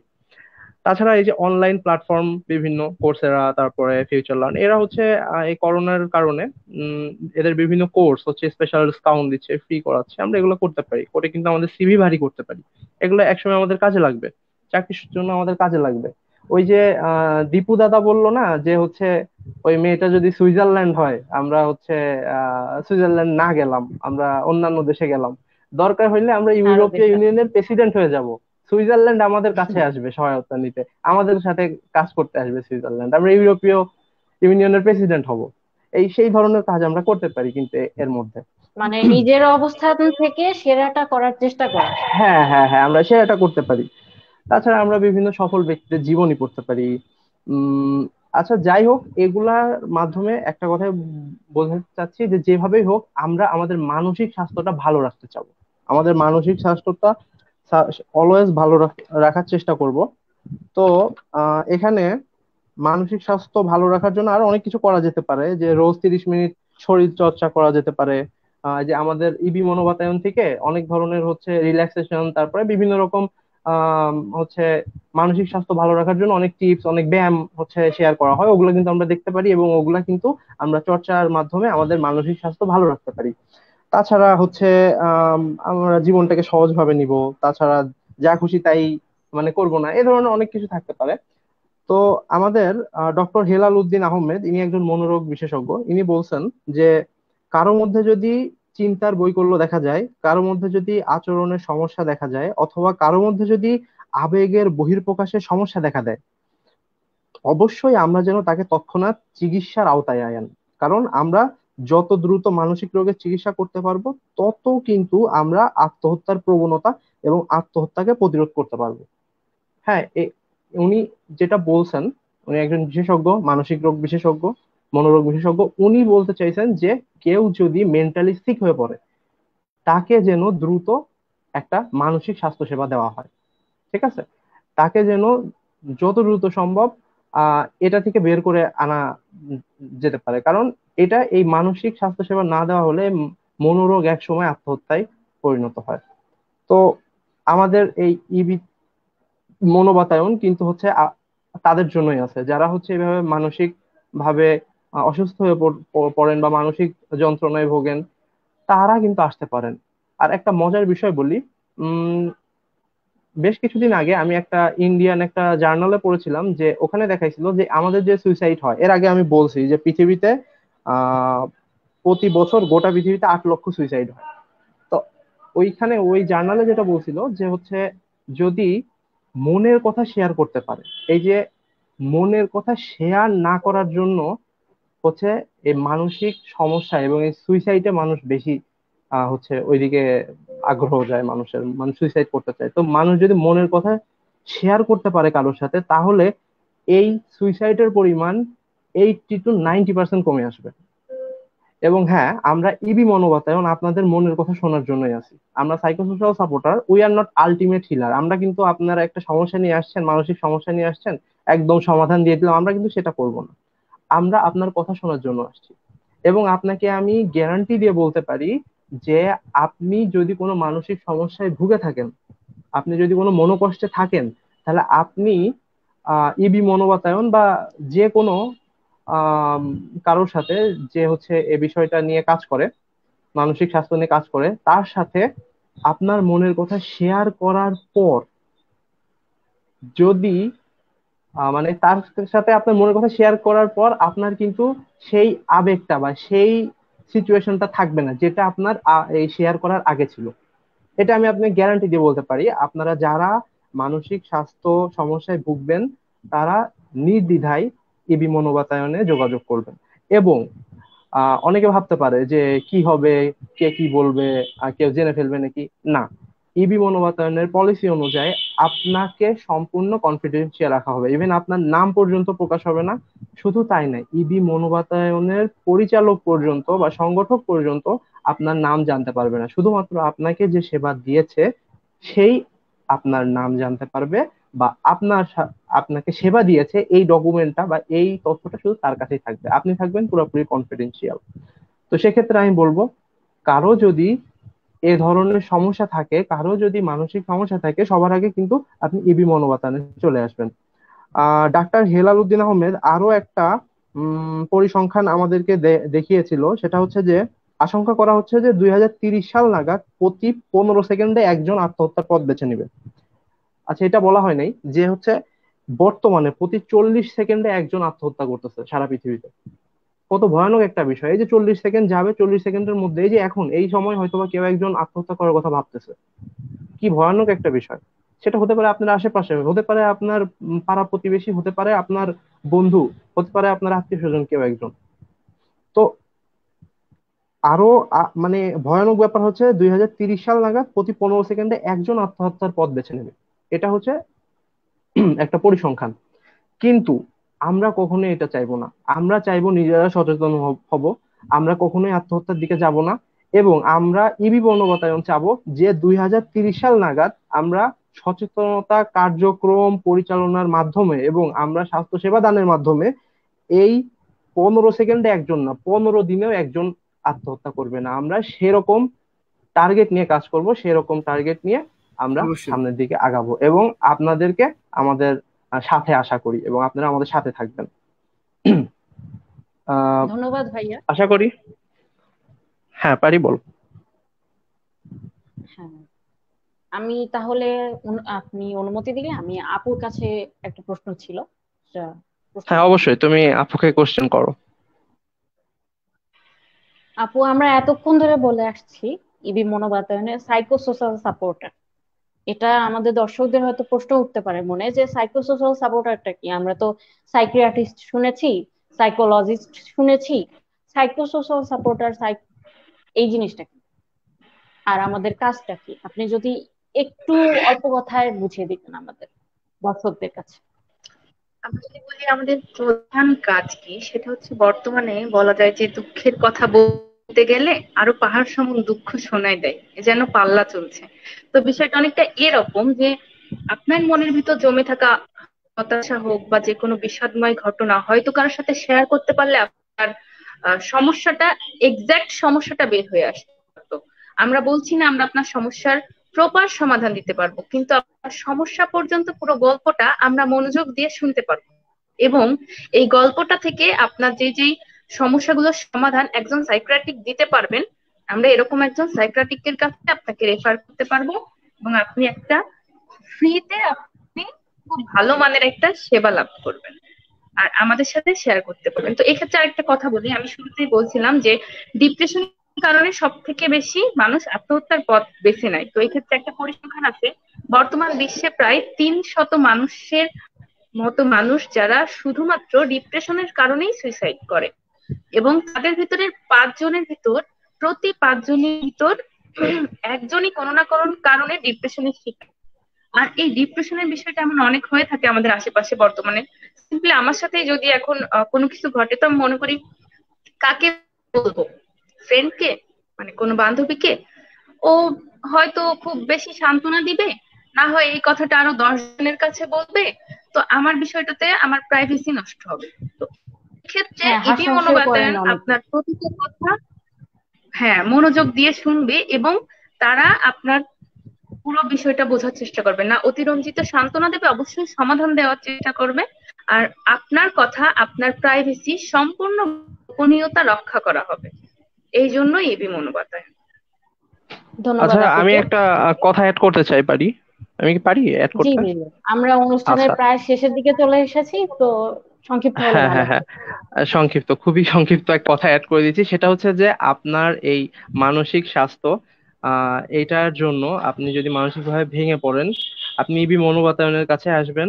তবে আপনার যদি সুযোগ সে সময় না থাকে, শুধু ইবি মনোবাতায়নের কাছে আসলেই যে হবে এমন না, আপনি অন্য কারোর সাথেও কিন্তু শেয়ার করতে পারেন। আপনার যদি মনে হয় তার সাথে শেয়ার করলে পরে আপনার হবে এরকম। হ্যাঁ, এই যে আমরা সাইকোসোশাল সাপোর্টার, এমন না যে আমাদের মন খারাপ হয় না, হ্যাঁ আমাদেরও মন খারাপ হয়। আমি একটা কথা বলি, একটা সময় আমার প্রচন্ড পরিমাণ মন খারাপ হয়েছিল, আমি ভেঙে পড়ছিলাম একটা কারণে। তখন ইবি মনোবাতায়ন ছিল না। তখন আমি কি করছিলাম, আমি হচ্ছে আমার ডিপার্টমেন্টের একজন টিচার, আহ ওনার সাথে আমি সবকিছু শেয়ার করি। এবং আহ ওনার সাথে শেয়ার করার পর আমি উনি আমাকে বুঝাইছেন, উনি আমাকে বলছেন, এবং ওনার সাথে শেয়ার করার পরপরই আমার কেন জানি মনে হচ্ছিল যে এগুলোর কি দরকার ছিল, এগুলোর কোনো মানেই ছিল না, মানে আমার পুরোপুরি মনটা চেঞ্জ হয়ে গেল।